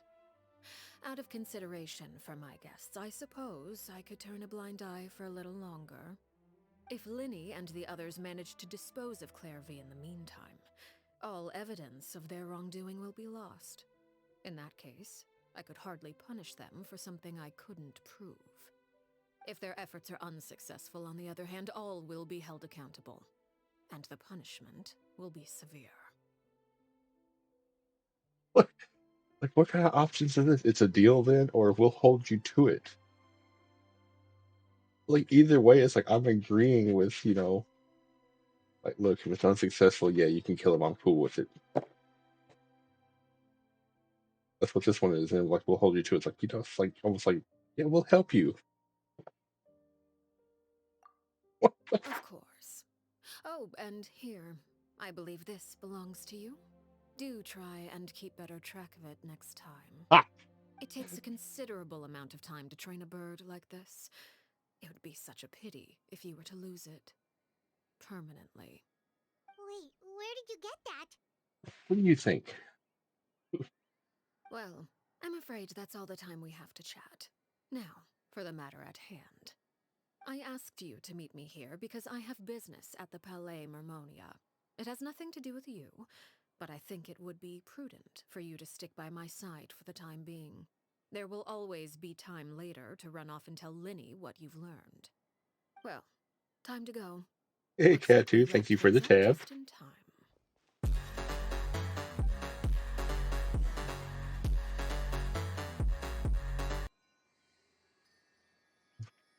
Thank you for the check-in.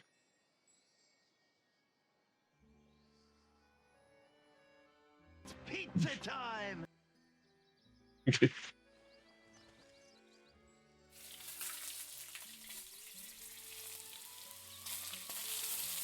Hey, what kind of party is this?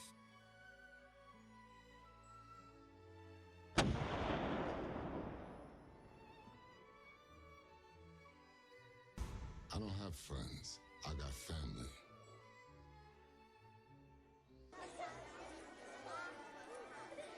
All the world holds dear is but a backdrop of constant motion. I stand before it, alone and unchanging. All right.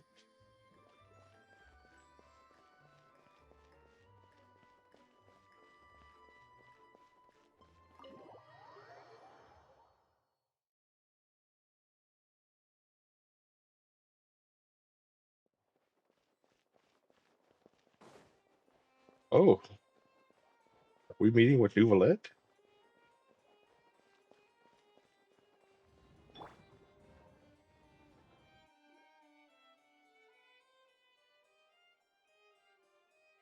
Ooh, we are.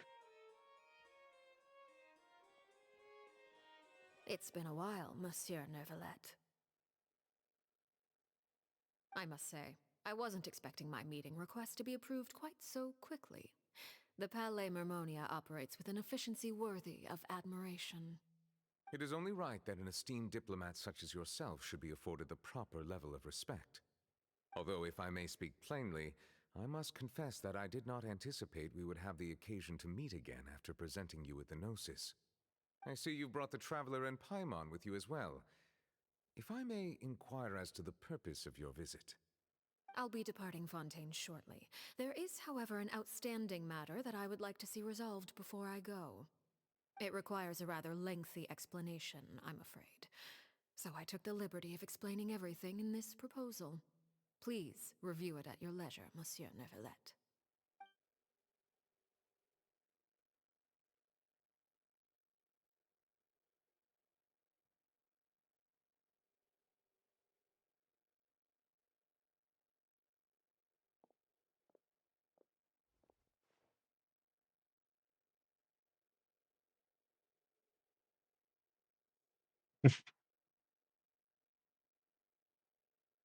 If we're gonna sit down and drink tea, why couldn't we just discuss what that Hmm. entails? I understand your request. However, at the risk of causing offense, I must admit that I fail to see why you would wish for such a thing. I heard you have a certain fondness for water tasting, Monsieur Neuvillette, so allow me to use water as an analogy. A family is like a large body of water with countless rivers flowing in and out. As someone who watches over this system, I would hope that each river that flows from the source will eventually reach the ocean. Of course, objectively speaking, I know this is impossible. Most of the rivers will dry up along the way, disappearing into the ground and leaving nothing but a barren riverbed behind. Not all rivers are destined to reach the ocean, but I would not see their existence rendered meaningless. I believe the water that flows within them is simply meant for a different destination, like a field in need of irrigation. Or perhaps the glass of a certain water-tasting enthusiast. Did you get any of that, Traveler? Kinda. Your words paint an optimistic picture indeed. Allow me to remind you, however, few among us are willing to sip from a glass filled with tainted water. It may have been tainted at one point in time, but not to worry. I'll make sure it's strained of all impurities and returned to its cleanest form.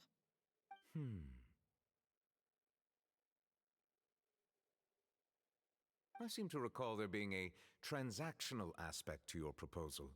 Perhaps you could expound on that? If you accept my proposal, Monsieur Neuvillette, I will gradually withdraw my forces from Fontaine. And, unless absolutely necessary, I will no longer carry out any special missions within Fontaine. I presume I can take your words to mean that, in the future, cases similar to the Tartuffe assassination will cease to cross my desk? Tartuffe? Ah, that thief who embezzled funds from all those charities, you mean? My deepest condolences to his family, but without any evidence, I cannot imagine how the House of the Hearth might have been involved in his passing. Of course, if you accept my proposal, Monsieur Neuvillette, I'm sure certain measures could be taken to reduce the frequency of such troubles. You choose your words carefully indeed. In that case, I am inclined to accept your proposal. My thanks for your generosity, Monsieur Neuvillette. Yeah. Well, with that settled, we should be going now. I took the liberty of bringing along 2 bottles of spring water from Snezhnaya for you to enjoy. I do hope I get the chance to hear your impressions. Perhaps at our next meeting? Yes? Most people Indeed. bring wine. I trust you would not overlook your commitment in the meantime. All right, Traveler Here's a bottle of Paimon. Dasani water. Time to go. Enjoy.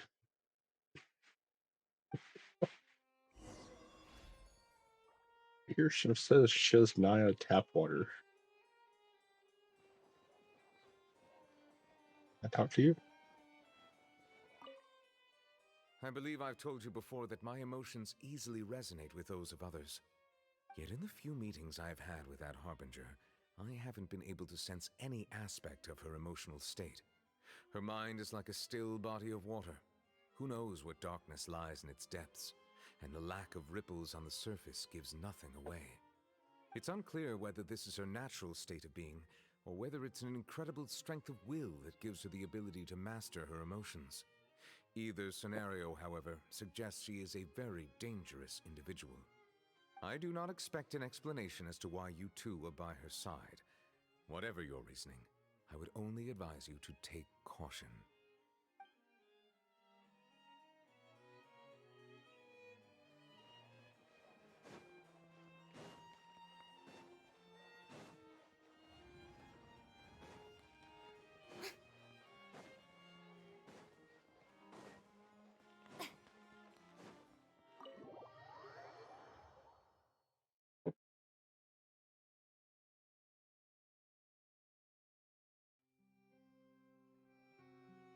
So, what exactly were you talking about back there? Paimon only heard you mention some rivers, a large body of water, and then some kind of irrigation scheme. You really want to know? I would imagine there might be more pressing concerns at the Yeah, moment. like asking who Mother is. Winnie, Paimon really hopes everything's going okay.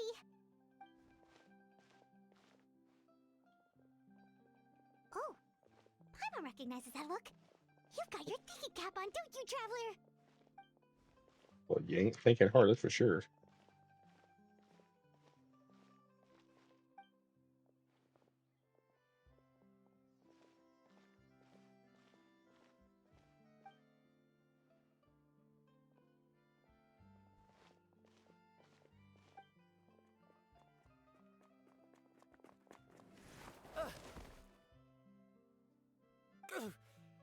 Oh, shoot. Are you alright? Oh, jeez. I'm so sorry. I was so focused on selling these papers, I wasn't looking where I was going. Hey, wait a second. Ain't that the guy that was on the execution list? Well, let me make it up to you at least. Here, take this paper.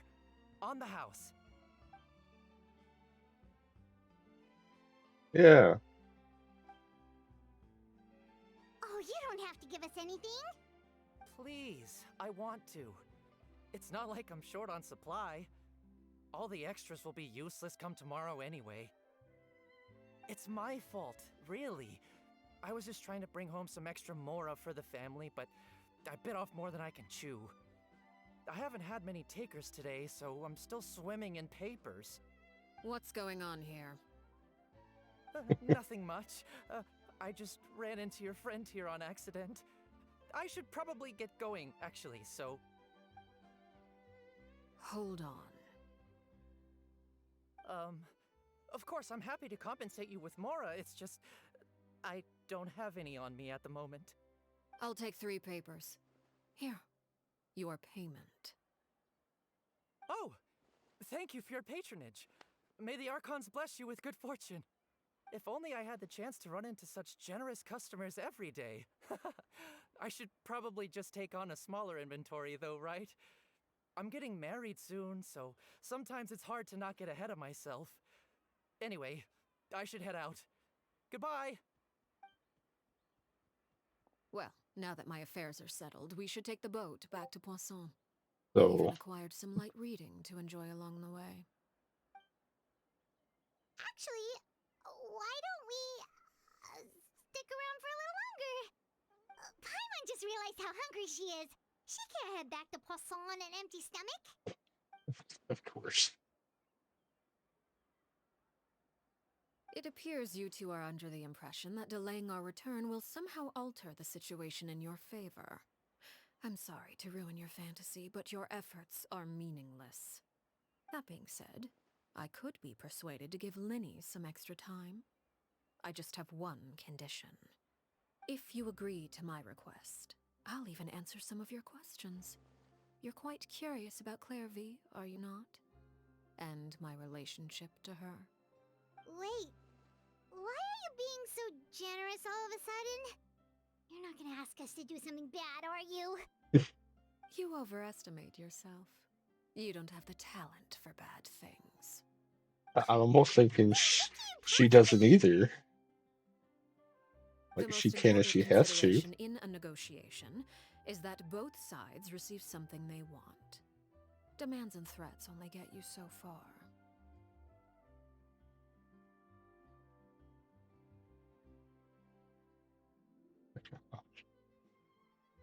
Wonderful. Here it is. When the time comes, make the choice that you deem most appropriate in the situation, and lend your help to the House of the Hearth. Okay, sounds normal enough.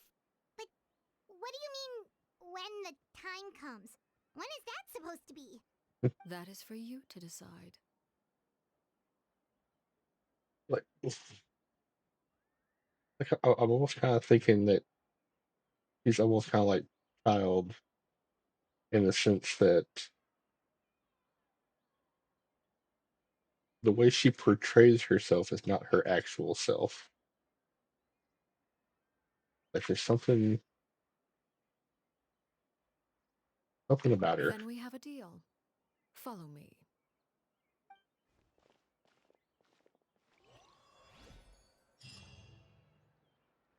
Is that had to have been the guy from the execution list?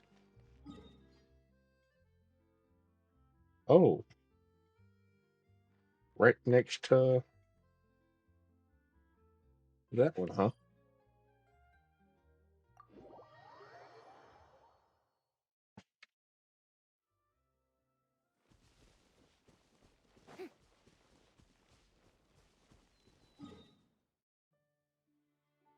Up and around.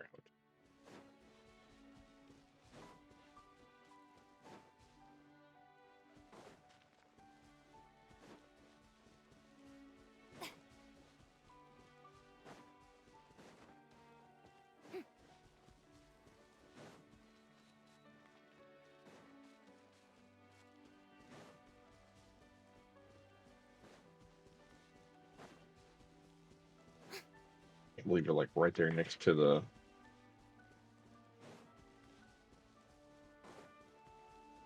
one of the world bosses. Explore the area ahead of us later. I was nowhere close to that line.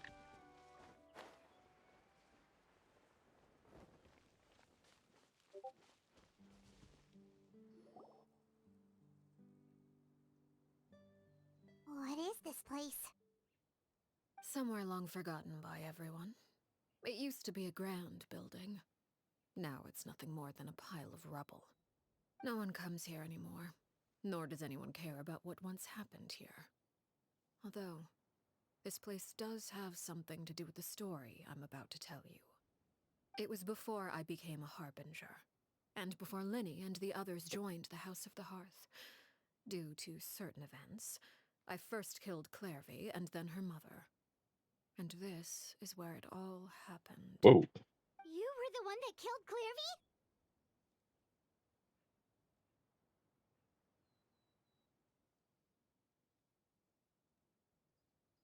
Okay, I gotta say I was not expecting to be so blunt about that.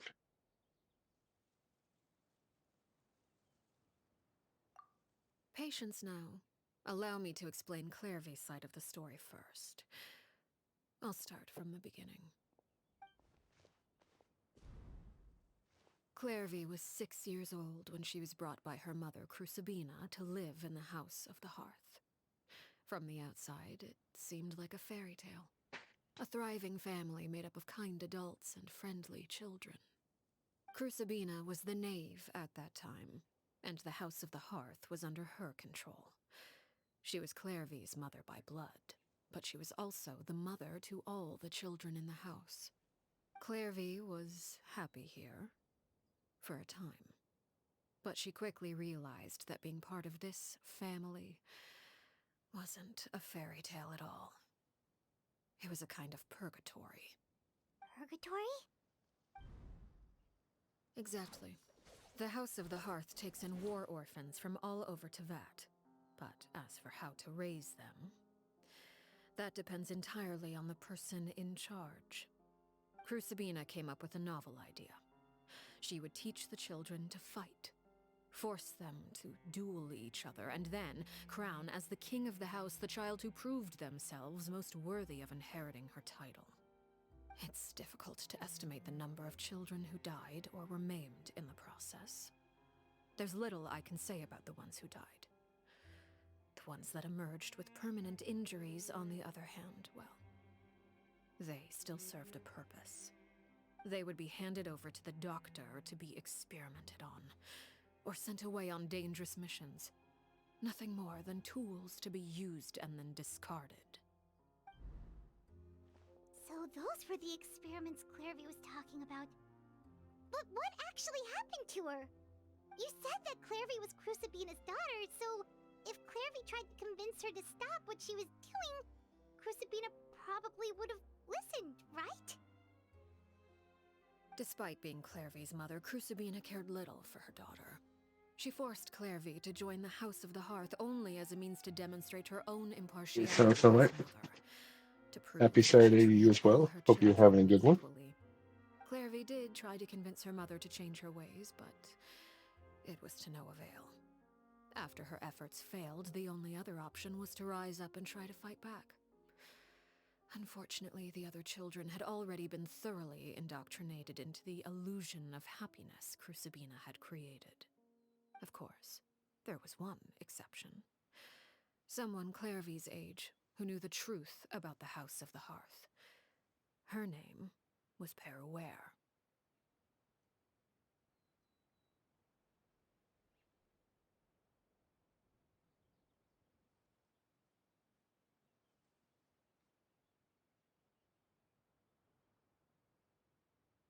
Wait, the friend that Clairvy mentioned? Friend, huh? I suppose we can call her that for now. Clairvy was a cheerful and passionate person with a tenacious spirit. Peruere, on the other hand, was rather cold-blooded. Her cold-blooded nature allowed her to see through Crucibina's facade. Yet, It was also this cold-bloodedness that prevented her from acting against it. At least at first. While Clairvy longed for freedom, Peruere was convinced that, amid all the fighting and violence, she would make it until the end. Despite their differences, Arlecchino. the two became fast friends, united by their knowledge of the truth.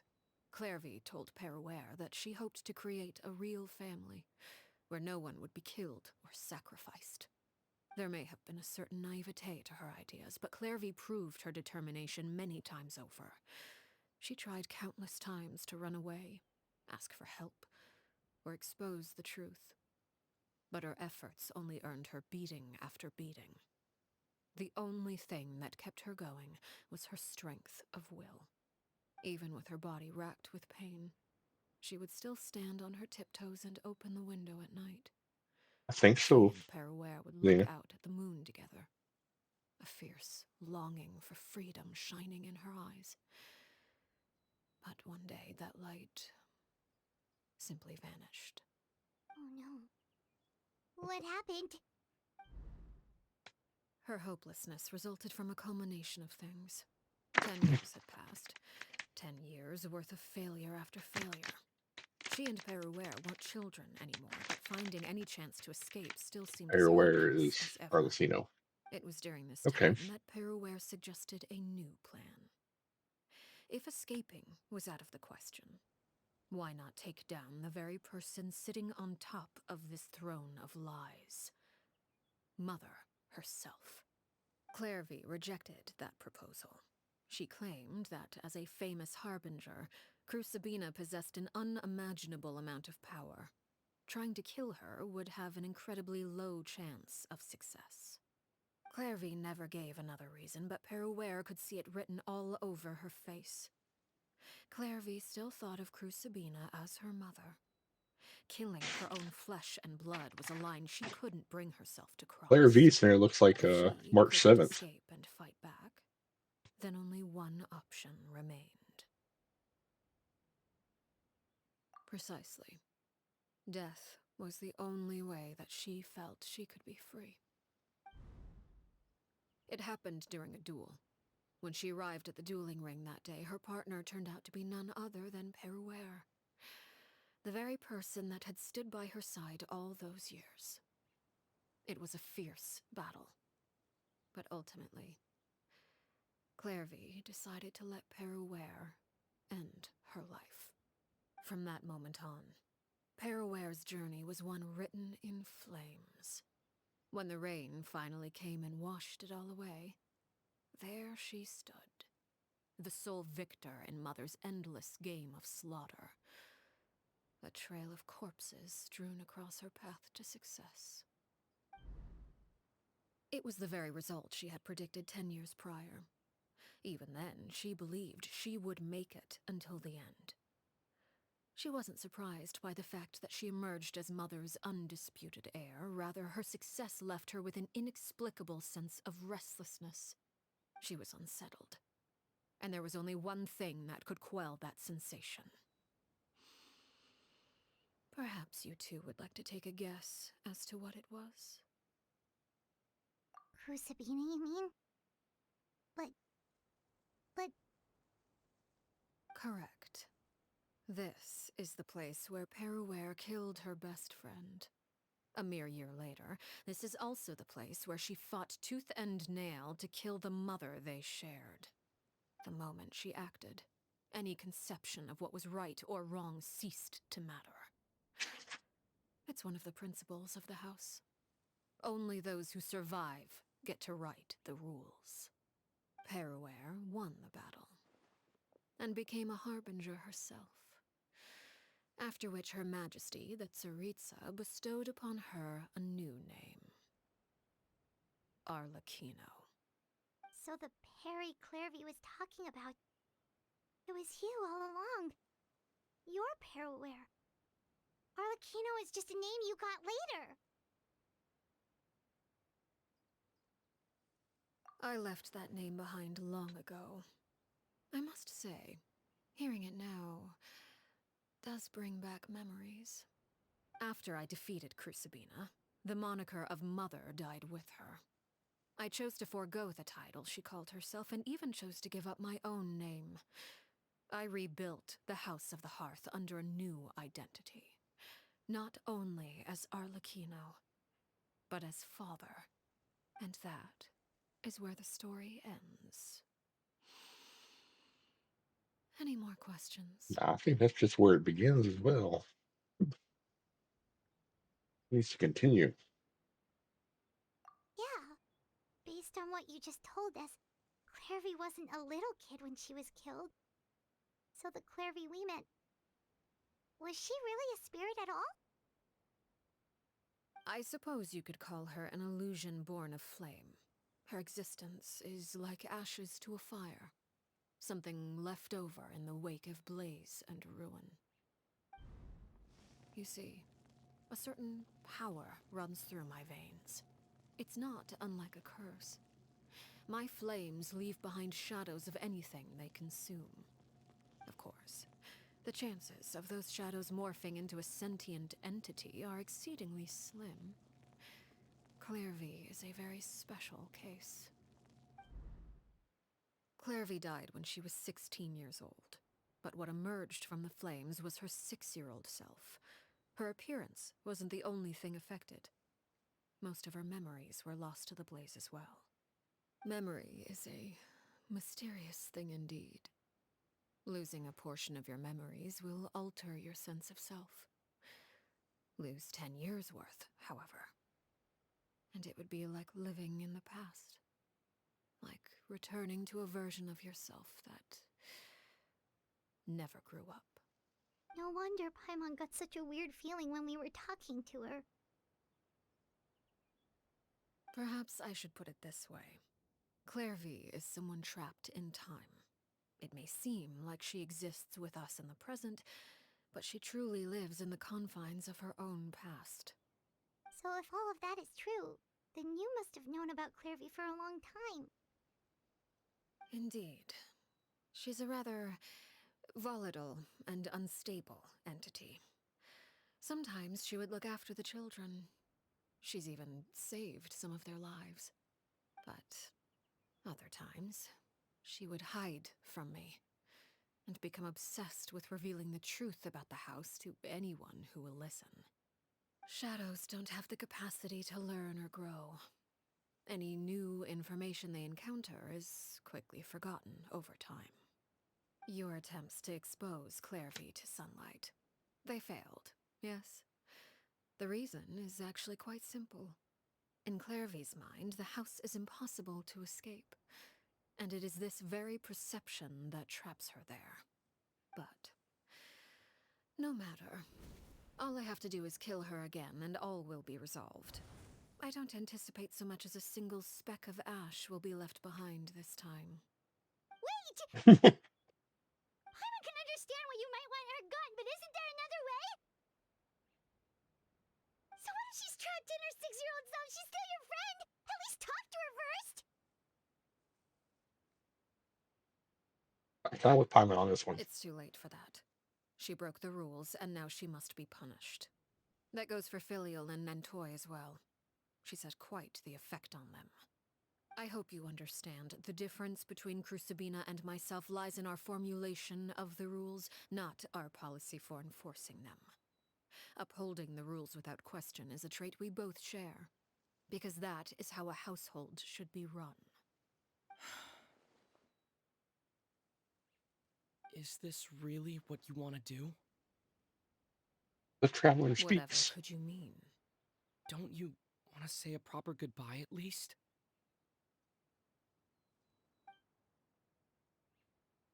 Whether as a killer or as a father, there are two things that must be avoided at all costs: anger and sorrow.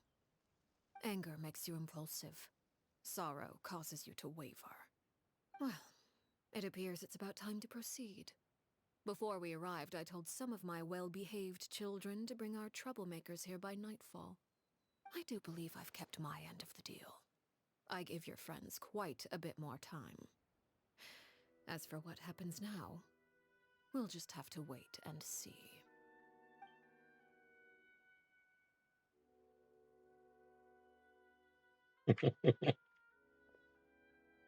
Here they are, Father. You gonna execute him? Seeing something like that would actually be a first for me.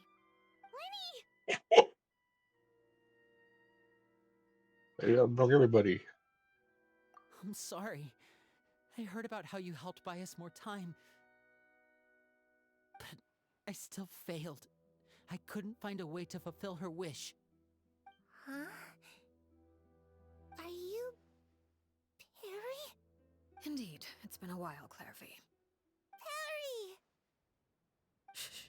Stay right there. I'm sorry to postpone our reunion, but first I believe certain scores need settling.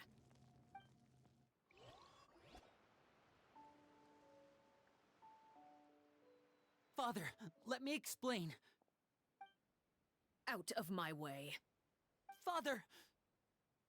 You chose to conceal a threat to the house, and for that, you must be punished. Overall, however, I suppose your wrongdoing is hardly the most egregious of the bunch, so I'll deal with your punishments later. As for right now, the more pressing concerns are the traitors among us. By traitors? Do you mean us? Father, let me explain. We didn't mean to. Fultz, why don't you share what you heard? Yes, Father. Secret Midnight Meeting number 3. Participants, Filial, Nantoy, Sato, Toddy. Nantoy clearly said, if only Father wasn't the one who took us in. Sato added, I'm sick of this life. I just want to live as a normal person. Filial was the worst of them all.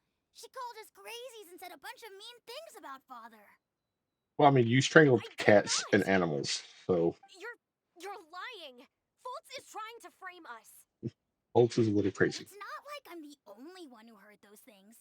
After that, you and Toddy and a bunch of other people started talking about Clairvy. You were using all those things Clairvy brought up as an excuse to question Father. We're birds locked in a cage. The only way out is to destroy it. That's what you said, wasn't it? You little. You just want me gone, don't you? What did I ever do to you, huh? And you, Sheplo, have you forgotten who stood by your sickbed, watched over you, and changed your dressings?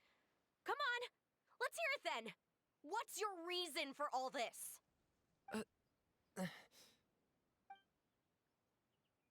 You're wrong, Filial. We don't want you to die. You're our family.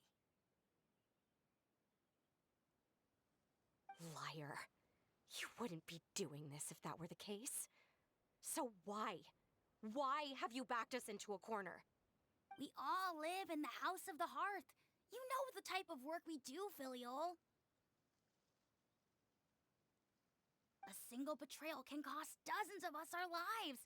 It's not like it's never happened before. That kind of thing is hard to forget. That's why the House of the Hearth cannot tolerate any form of betrayal. Ever since we came to Poisson, you've had 7 secret meetings. A lot of the things you talked about really crossed the line. You've been spying on us for half a month? Wait a second. Now that I think about it, the move to Poisson was just a way to make it easier to spy on us, wasn't it? Because we were all in one place. You've had this planned all along. Filial, Nantoy, I'm sorry. I owe you both my life. I owe Clairvy too. If it weren't for all your help after I got poisoned, I wouldn't be standing here today. If this were any other situation, I would do anything to repay that kindness, even if it cost me my life. But rules are rules. I'm sorry. My hands are tied. Why? Why? That's enough, Filial. We made a mistake, and we should own up to it. We broke the rules, plain and simple. And now we have to face the consequences. I'm sorry, Sheplo. Fultz. I'm sorry, Father. Oh, what's the punishment? We accept our punishment. Chaplot, according to the rules of the House of the Hearth, how should these traitors be punished? All those who betray the house pay with their lives. And so it shall be.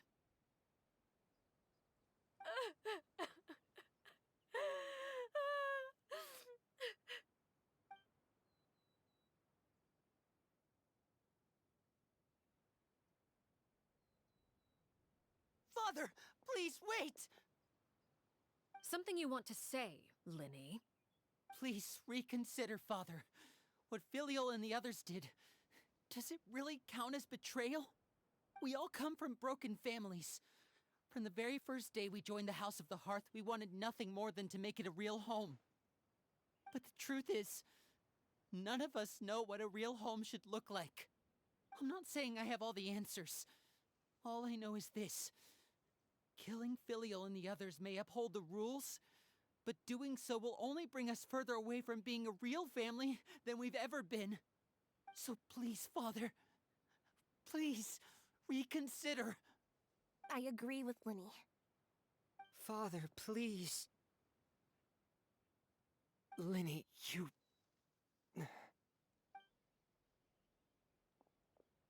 I also agree with Linny.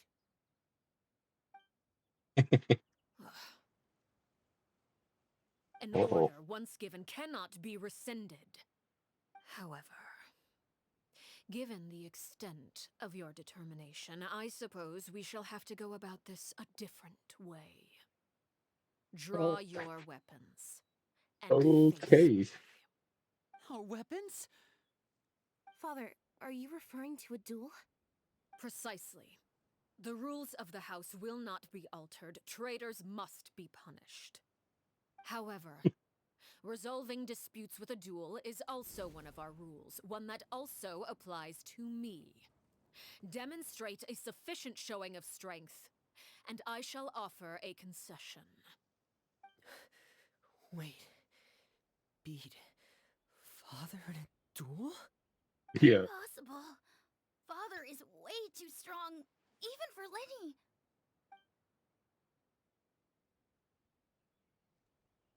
I'm guessing this is where I'll step in.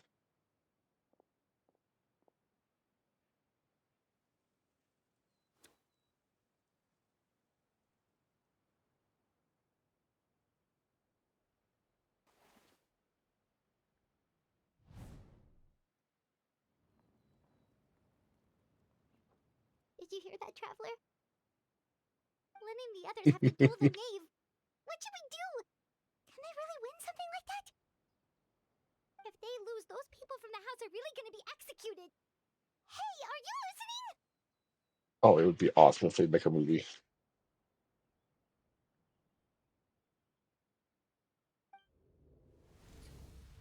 Don't you want to say a proper goodbye at least? Anger makes you impulsive. Sorrow causes you to waver.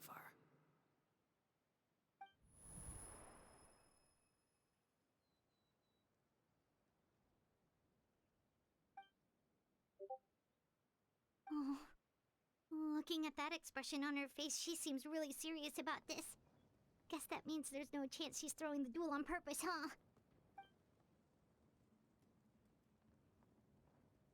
Something's gonna happen to Claire V. When guests are around, families are often on their best behavior. Or Claire V will Even intervene, people one in of the two. disputes are less likely to escalate. When the time comes, make the choice that you deem most appropriate in the situation, and lend your help to the House of the Hearth. What's wrong, Traveler? Hey, where are you going? Traveler?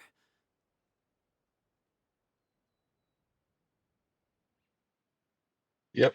You're asking to join the duel against the knave? If that's okay. I'll allow it. We do have a ready-made dueling ring at our disposal, after all. All I would advise is this. Keep a firm grasp on your weapon, and give it your all. Any less, and you may just lose your life.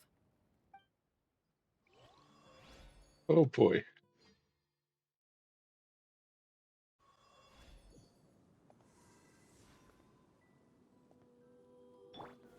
Stabilize. Illusion shattered. Is it my turn now? Torn to oblivion.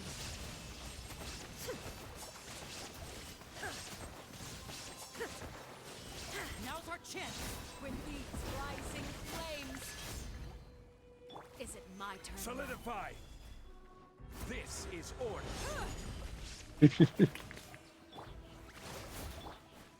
With the fall of darkness, Destruction shall rise. Hang in there, have a taste of permanence. Crumble. Illusion shattered. Covenants of the deep. How amazing. Hold the line. The show begins. Try to pace yourself. Wrapped like a bunch of helpless ants. Oh nope. Yeah, there. Now you shall perish. There is no escape.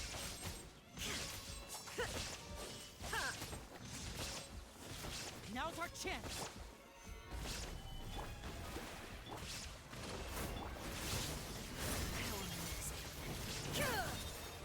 Not bad. You've proven to be a worthy opponent. Shines eternal. Not bad.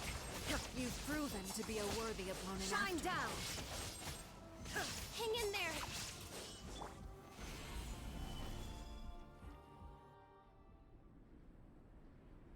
Oh, I knew that was too easy.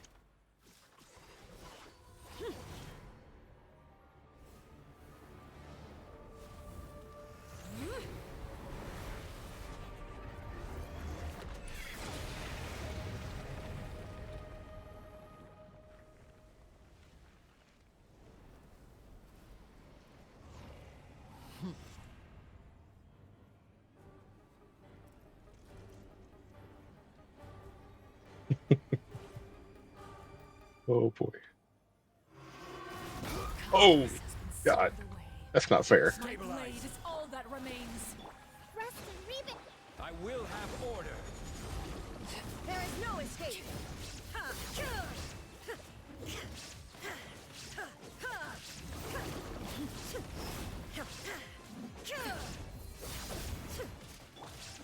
Solidify. Shine down. Now you shall perish.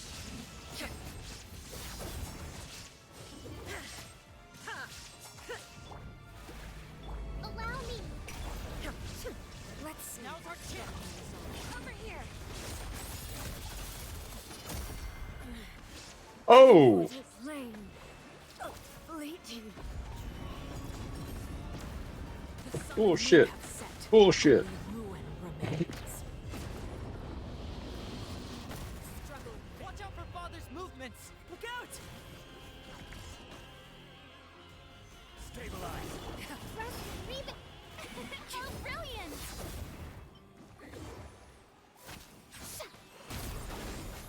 Time to shine. This is order. Now's our chance. Over here.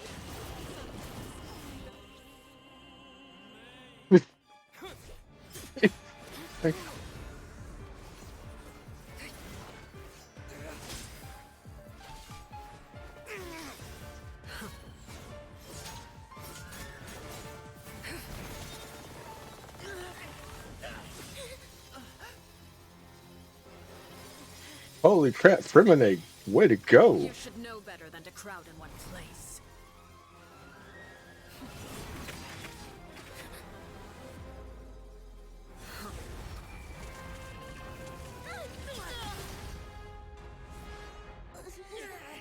Oh, I know. No!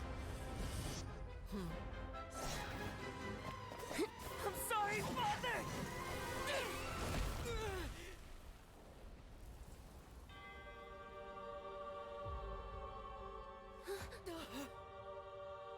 Oh damn. Sorry for what? This pitiful excuse for an attack.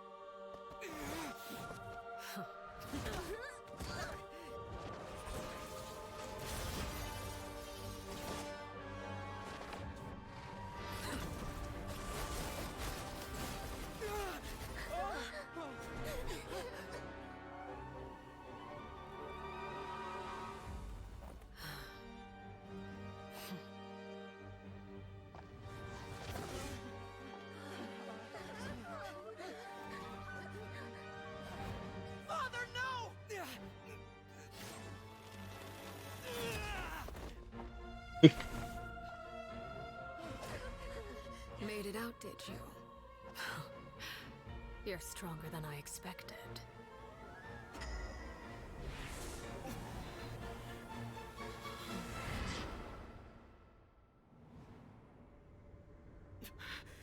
A crimson moon? I can't move.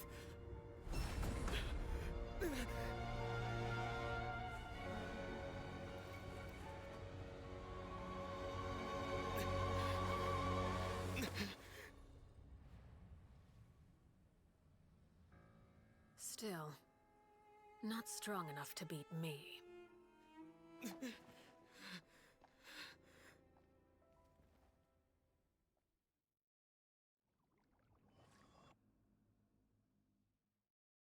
Okay, so like she straight up just toyed with us. I believe we can end things here. It's not often that we get to enjoy the company of guests, after all. We wouldn't want things to get too out of hand. Brother, are you all right? Lenny! Given that I am the victor of this duel, as agreed, the punishment stands. No! I never thought things would end like this. However, everyone involved in the duel demonstrated a remarkable level of strength and determination. In light of this, I'm prepared to change the method of execution. Elwar, the bottled flames I gave you for safekeeping. Do you still have them? Yes? I wasn't sure what they were for, but I've kept them super safe. I didn't lose a single one. Wonderful. Then, in just a moment, I'll have you administer them. Bottled flames? Indeed. They're the product of a secret experiment. Under certain special circumstances, flames can be extracted from my person and preserved. Once ingested, searing pain will spread across every inch of your body. No harm will come to you physically, but your memories will be burned away. So the guy If you selling can papers withstand was the pain, executed guy. when you awake, He just had a you'll have memory wipe. forgotten everything you know about the House of the Hearth, and will be expelled from the organization. In other words, administering this concoction will kill the version of you that grew up in the house, and give you a new identity.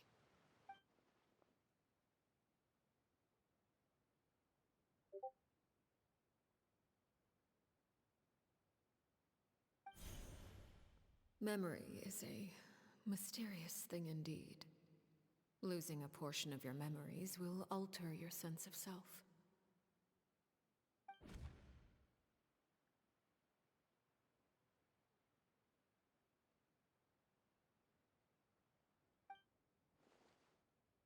Yeah, which means she's not.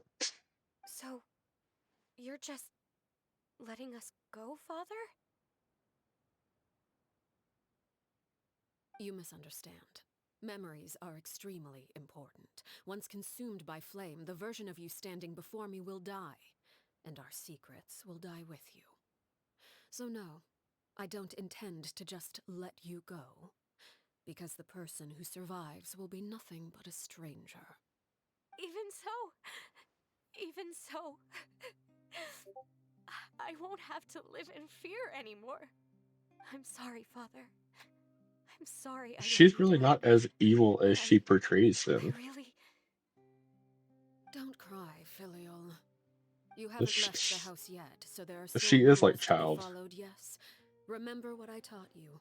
Anger makes you impulsive, sorrow causes you to waver. Don't let yourself be This is controlled why by one of my your theories is emotions. the Fatui Of are the course. actual I'll good remember. guys. Dry your tears, and go pursue the life you really want. Yes, Father. Like I almost Chapeau, feel like Fox, that. Elwar, take them back to Poisson. And bring Linny and the others as well. I prepared 3 extra vials of bottled flames. As for whether to take them, the choice is yours. Goodbye, children. The next time we meet, I will no longer be your father. Thank you for all you've done for the house. I hope you have bright futures ahead of you.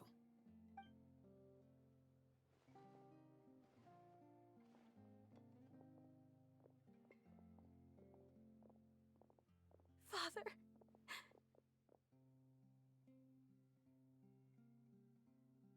Let's go.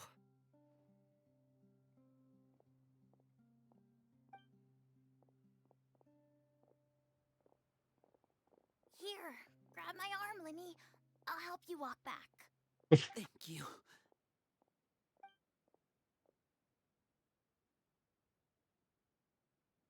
Clairvy.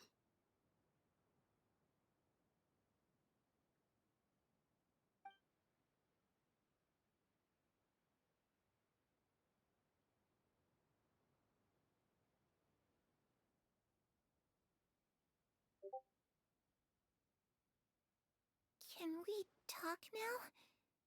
I've been waiting for a super long time. You really are Perry, aren't you? I haven't seen you in so long. How come you're all grown up? Wait, did I somehow travel to the future on accident? Or am I dreaming? What a long dream. Neither. You died, Clairvy. That's what happened. You could have at least sugarcoated it a little. Look, she's still speechless.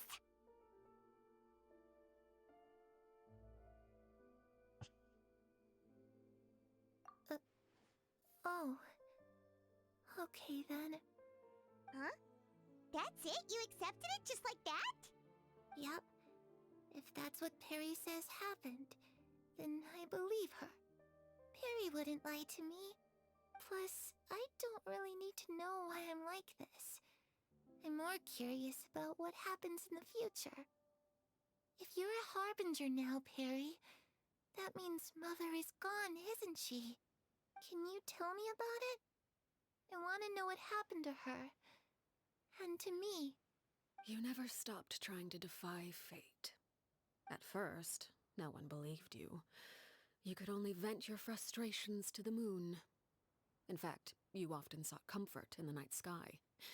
You wanted to see the aurora, so one night we promised each other we would go to Snezhnaya to see it together. Later on, you tried to run away, but you were brought back each time. Mother spared your life, but it wasn't out of kindness. Instead, she decided to make an example of you by slowly torturing you over time. That way, Hey, the another other cat, welcome children in. would know what Thank you happens for the to lurk. traitors. Still, you never gave up.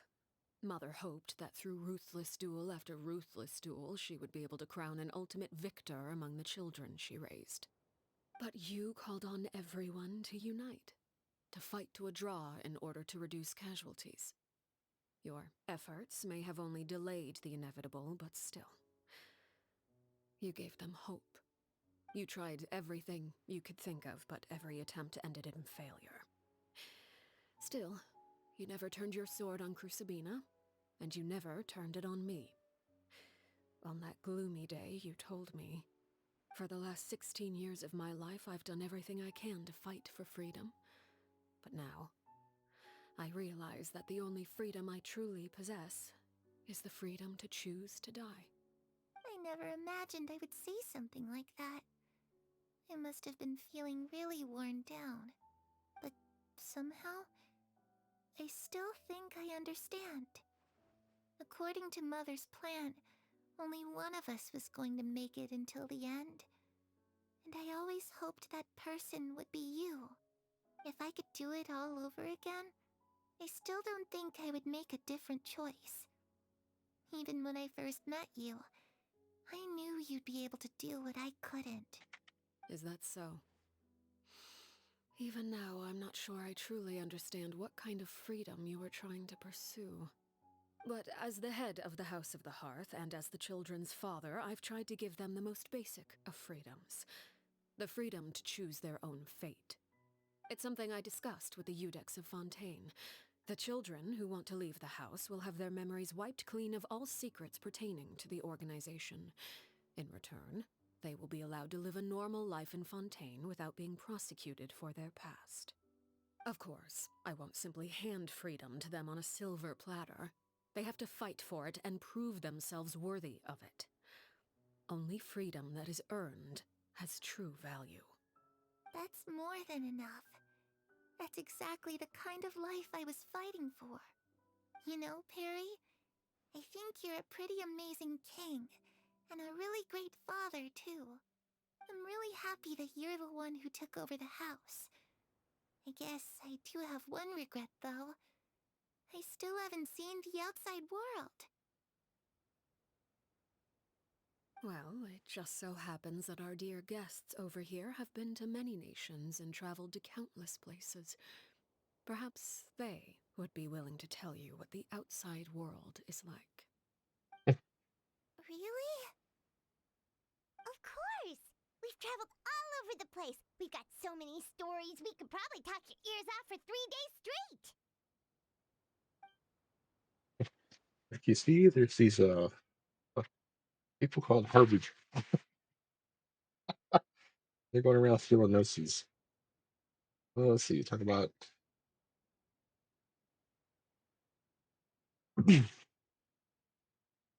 um, Hopefully, I can talk about all of them. That'd be awesome. You know, I used to dream of being a bard, playing the lute while singing into the winds of freedom. Even if there was no one there to listen, I would have continued to sing no matter what. Ah, that's where Mora comes from. I never knew that before. If I had some Mora, I would buy 3 new dresses. One for me, one for Perry, and one for Mother. It's just too bad Perry doesn't like wearing dresses. And Mother, well, she probably wouldn't accept something like that either. I guess I'd just have to keep them all for me then. I could wear a different one every day. So the whole time they were just talking, like she understood and grasped the concept of what all was going on, and then 30 seconds later, you know, we're gonna buy a dress for mother. Like you already know, she just found out mother was gone. Her friend took her place. Oh,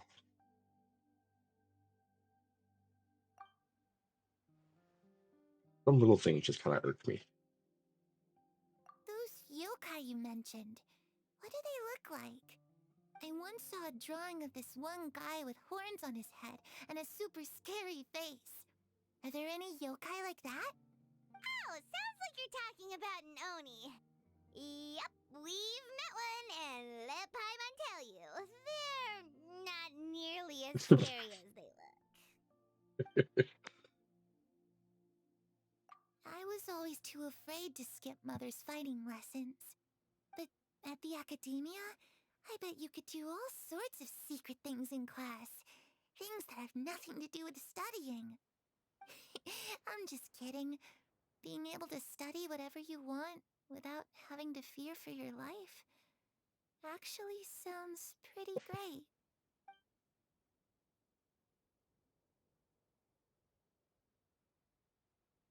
The situation was super dangerous. Lenny and Lynette were accused of committing a crime, and they were going to have to stand trial at the Opera Epicles. Oh no, that must have been hard for all of you. What happened next? Don't worry, we were able to turn the situation around super quickly, all thanks to Detective Paimon, of course.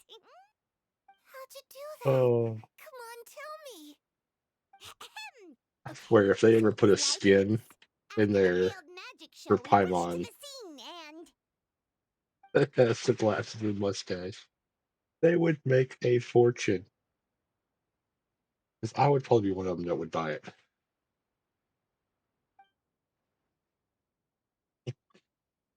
I like the Detective Paimon disguise. Shadows don't have the capacity to learn or grow. Any new information they encounter is quickly forgotten over time. Yeah, like 30 seconds.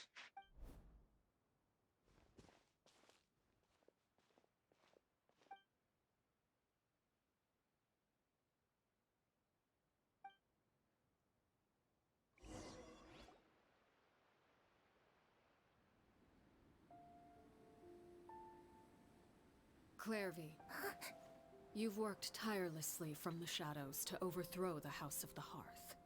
Now, by my authority as the Knave, I shall announce how this matter ends. You are hereby expelled from the House of the Hearth. You are no longer tied to this place, nor are you bound by its rules. You're saying that I can finally leave? I get to experience the outside world as well? Just say yes. Oh, I almost forgot. There's no getting older for me. Still, Oh, jeez. seeing who you grew up to be makes me really happy, Parallel. Take care of yourself. Goodbye. May we meet again someday.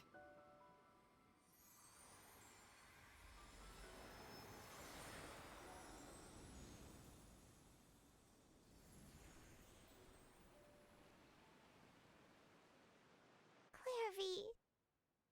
She left so soon. Paimon didn't even get to finish her story. I also have certain sentiments left unsaid. I wanted to tell her that the aurora I saw in Snezhnaya was just as beautiful as the ones in the pictures. But a shadow's memories reset at dawn. Had we delayed any longer, we wouldn't have had the time to say goodbye. Whatever regrets may linger, let them be lost to the coming of a new day. Father? It's Linny! Hey, Linny!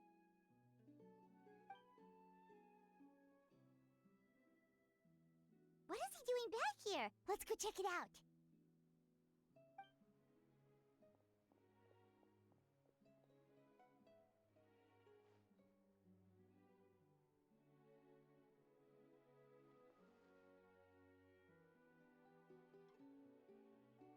Father, the bottled flames have been administered. Filio and the others have left the house. And you? What have you decided? Thank you for giving us that choice, Father. But we never wanted to leave the house. It's the only home we've ever known. Lynette and Fremine feel the same way. They're recuperating back at the Hotel Bouffe d'Été. But I decided to come back and tell you where we stood. I'm sure you're well aware of the expectations I have for you. I want you to follow in my footsteps and become the next king of the house. Yet you seem to have different ideas. I must admit, I'm rather surprised by your decision to stay. There's nothing wrong with choosing to live a quiet life. Leading this organization is a heavy responsibility, one not so easily carried by someone forced onto the throne. I just never understood what you saw in me. What made you believe I was deserving of that throne? Hey, You're Major League, brave, thank you for the check-ins. talented, Welcome in. and, most Hope you're having a importantly, great Saturday. you cherish your family. You would do anything to protect them, even if it costs you your life.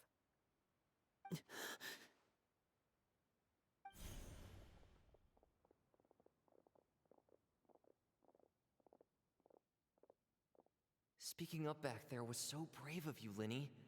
It's all thanks to you that we were able to convince Father to back down. You're a hero, Linny. Hero. Father is the real hero. Had Father gone all out during the duel, there's no way I would have walked away with my life. She must have had it all planned from the beginning, from the very moment she suggested a duel. I'm not deserving of that title. I'm not strong enough or smart enough. You're You're definitely smart wrong. enough.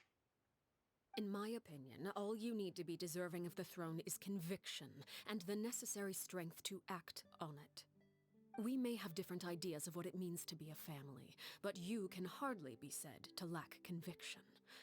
What you truly lack is strength.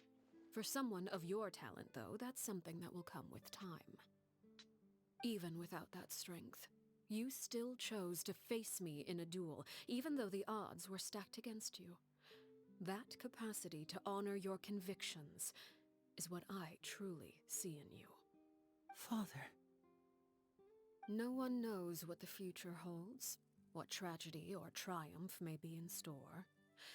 Being at the head of this organization requires the strength of will to face whatever comes. Caution will only hold you back. If reaching a certain standard were required to go after what you want, I would never have succeeded in killing my predecessor. Back then, there was still a considerable gap between our abilities. Strength may decide the ultimate victor, but those who let a lack of strength dictate their decisions or undermine their convictions will never be worthy of the throne. I understand, Father. Thank you. Children must grow up to surpass their parents. Only then can a family continue to flourish. The road ahead is not an easy one, so I'll ask you one last time. Are you certain you want to stay? I am doing great, majorly. Just finishing up the Knave story quest. There's got a lot of twists and turns and unexpected things in this story. How was your Saturday? You've done so much for me, Father, and that kindness must be repaid. Plus, with Project Stuja at hand, there are many dangers ahead, and I, for one, don't intend to back down.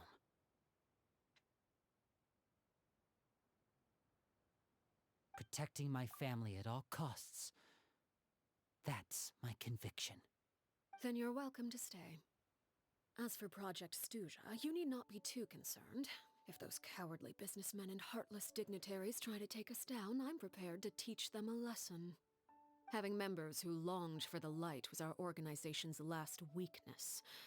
With those members no longer among our ranks, the House of the Hearth is like a spider hiding in the shadows. We need only wait for our prey to come to us. At present, our imperative is to use their plan to our advantage. In doing so, a crimson moon shall rise amid the frigid blizzards of winter. No demonstration of loyalty shall go unrewarded, and no sacrifice shall be in vain. As for the two of you, whether we meet again as friend or foe, I'll remember the camaraderie we shared in this moment. And that she utterly kicked her ass. No matter how arduous the journey ahead, I hope we both reach our desired destination.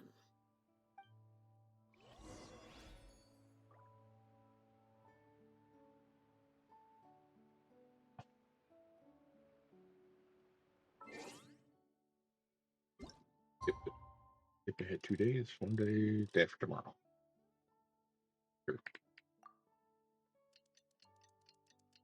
Well, that's gonna be that part. Yeah. Well, I mean, yeah. We just get the selective amnesia that everyone else had earlier.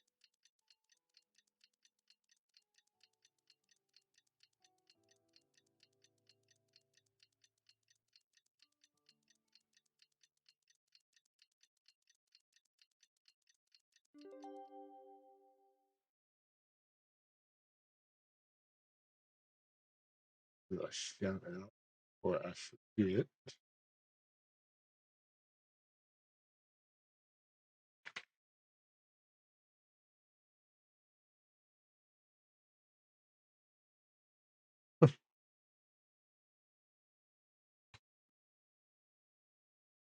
And it clips an ending soon screen. That's funny.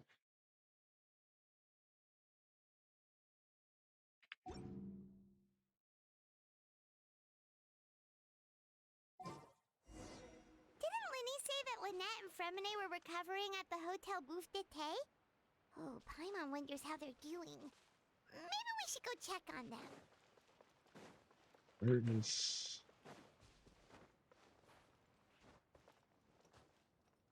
What's that one over there?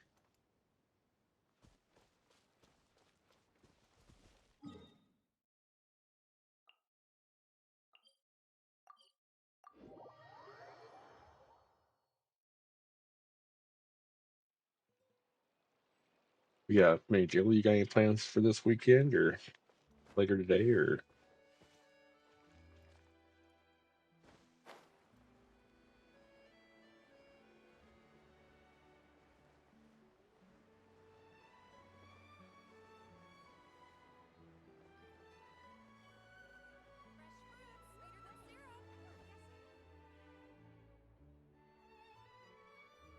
Lynette? Fremine? How are you feeling? Much better. Whew, what a relief! What about you? Are you feeling alright?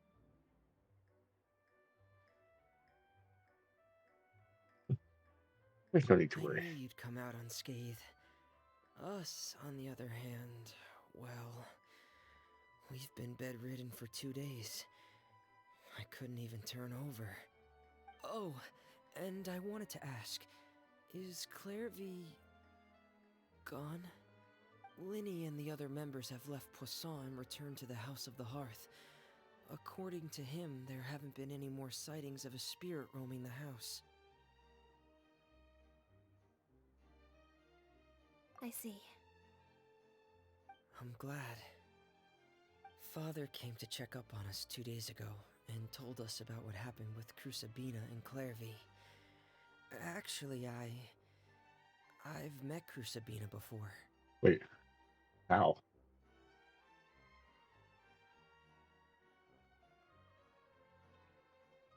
Wait, what? You've met the former knave? Crucibina died a year after Clairvy. It was during the year between their deaths that I joined the House of the Hearth. How old are you, Fremine? Crucibina had an extremely cruel and radical way of doing things. While she was alive, the atmosphere in the Or house how young was is the suffocating. knave? When I joined, though, the experiment she valued so much had already come to an end, and all the people involved, dead and injured alike, were gone. Crucibina never talked about the past with us newcomers. A couple of months after I joined, Father killed Crucibina and burned all her files. With that, the names of all the people subjected to her experiments, Clairvy included, were lost to the flames, along with the painful memories they represented. Father took in Lenny and me a couple months after that, but she never mentioned anything about Crucibina or Clairvy. Now I'm confused because I thought the knave killed everyone when she killed Mother. But Remine in the house. Like, like he had to be like a newborn.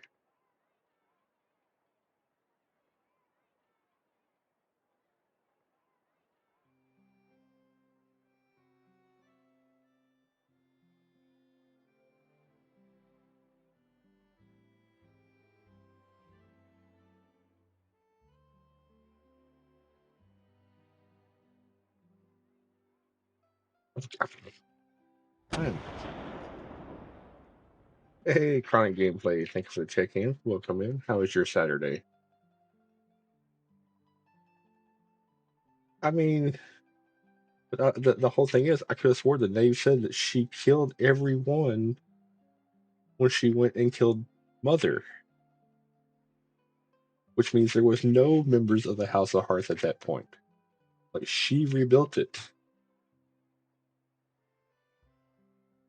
which means Ferminette should be dead if he joined when Mother was still around.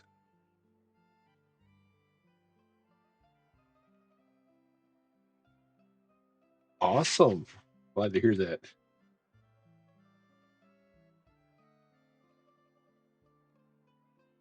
And if for some reason, there was a few people that survived, like, because I'm assuming like Freminet and Lenny and Lynette are supposed to be somewhere around the ages of maybe 15, 16.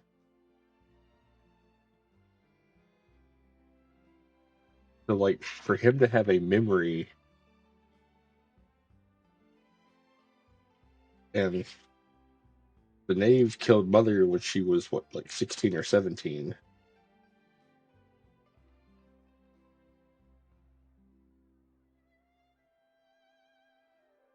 I don't know. It's like Freminate had to have been like 5 years old at the most.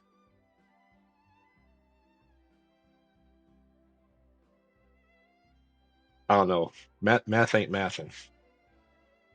Hold on. You know what? I got the perfect channel redeem for that one.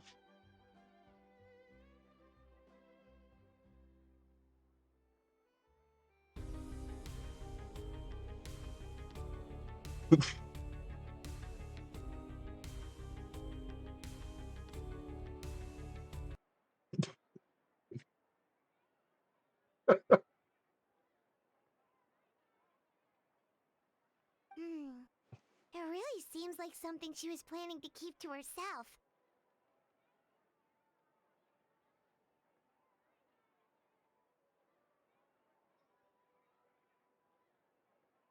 The last time you talked to her, did she mention why she kept it a secret for so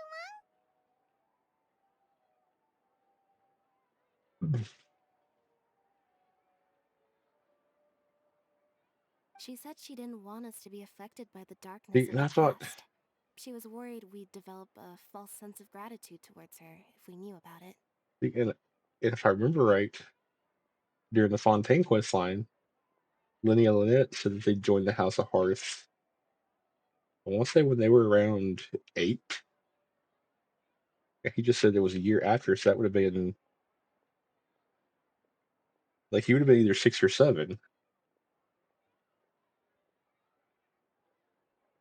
which means like the knave has to be around like 25 years old. No, 16, somewhere between 23 and 25 years old. The foundation of a family should be free of any corrupting influence. Whatever happened in the past, it has nothing to do with who we are now. I think it shows their age in the profile. We'll And look at that's the what profile here Father in a told second. us in the end. But I still thanked her for everything. It was only after hearing about what Crucibina did that I finally realized how insignificant our lives could have been. The members of the house meant nothing to her. To say that she valued them in any way, even just as a tool, would probably be giving her too much credit. If Father hadn't taken over the House of the Hearth, I probably would have already... Father rarely brings up the fact that she saved us. She doesn't believe that being indebted to her should be what ties us together. But even if we didn't owe her anything, we would still choose to stay. Because this is our home. We may have arguments or times when we feel wronged. Some people may even choose to leave. But as long as Father is here, we will always have a home. Whether the path before us is bathed in sunlight or shrouded in shadow, we'll follow Father wherever she chooses to go. So I wanted to say thank you for helping us make it through this crisis. Without your help, we could have lost a lot more. Oh, we didn't do anything, really. Of course. You're welcome anytime. Are Filio and Nantoyo I actually saw them at a cafe this morning. They didn't recognize me. From what I could tell, they were drinking coffee and talking about one of the operas that started running recently. They seemed happy. If I had to take a guess, I would say they finally found the kind of life they always wished for.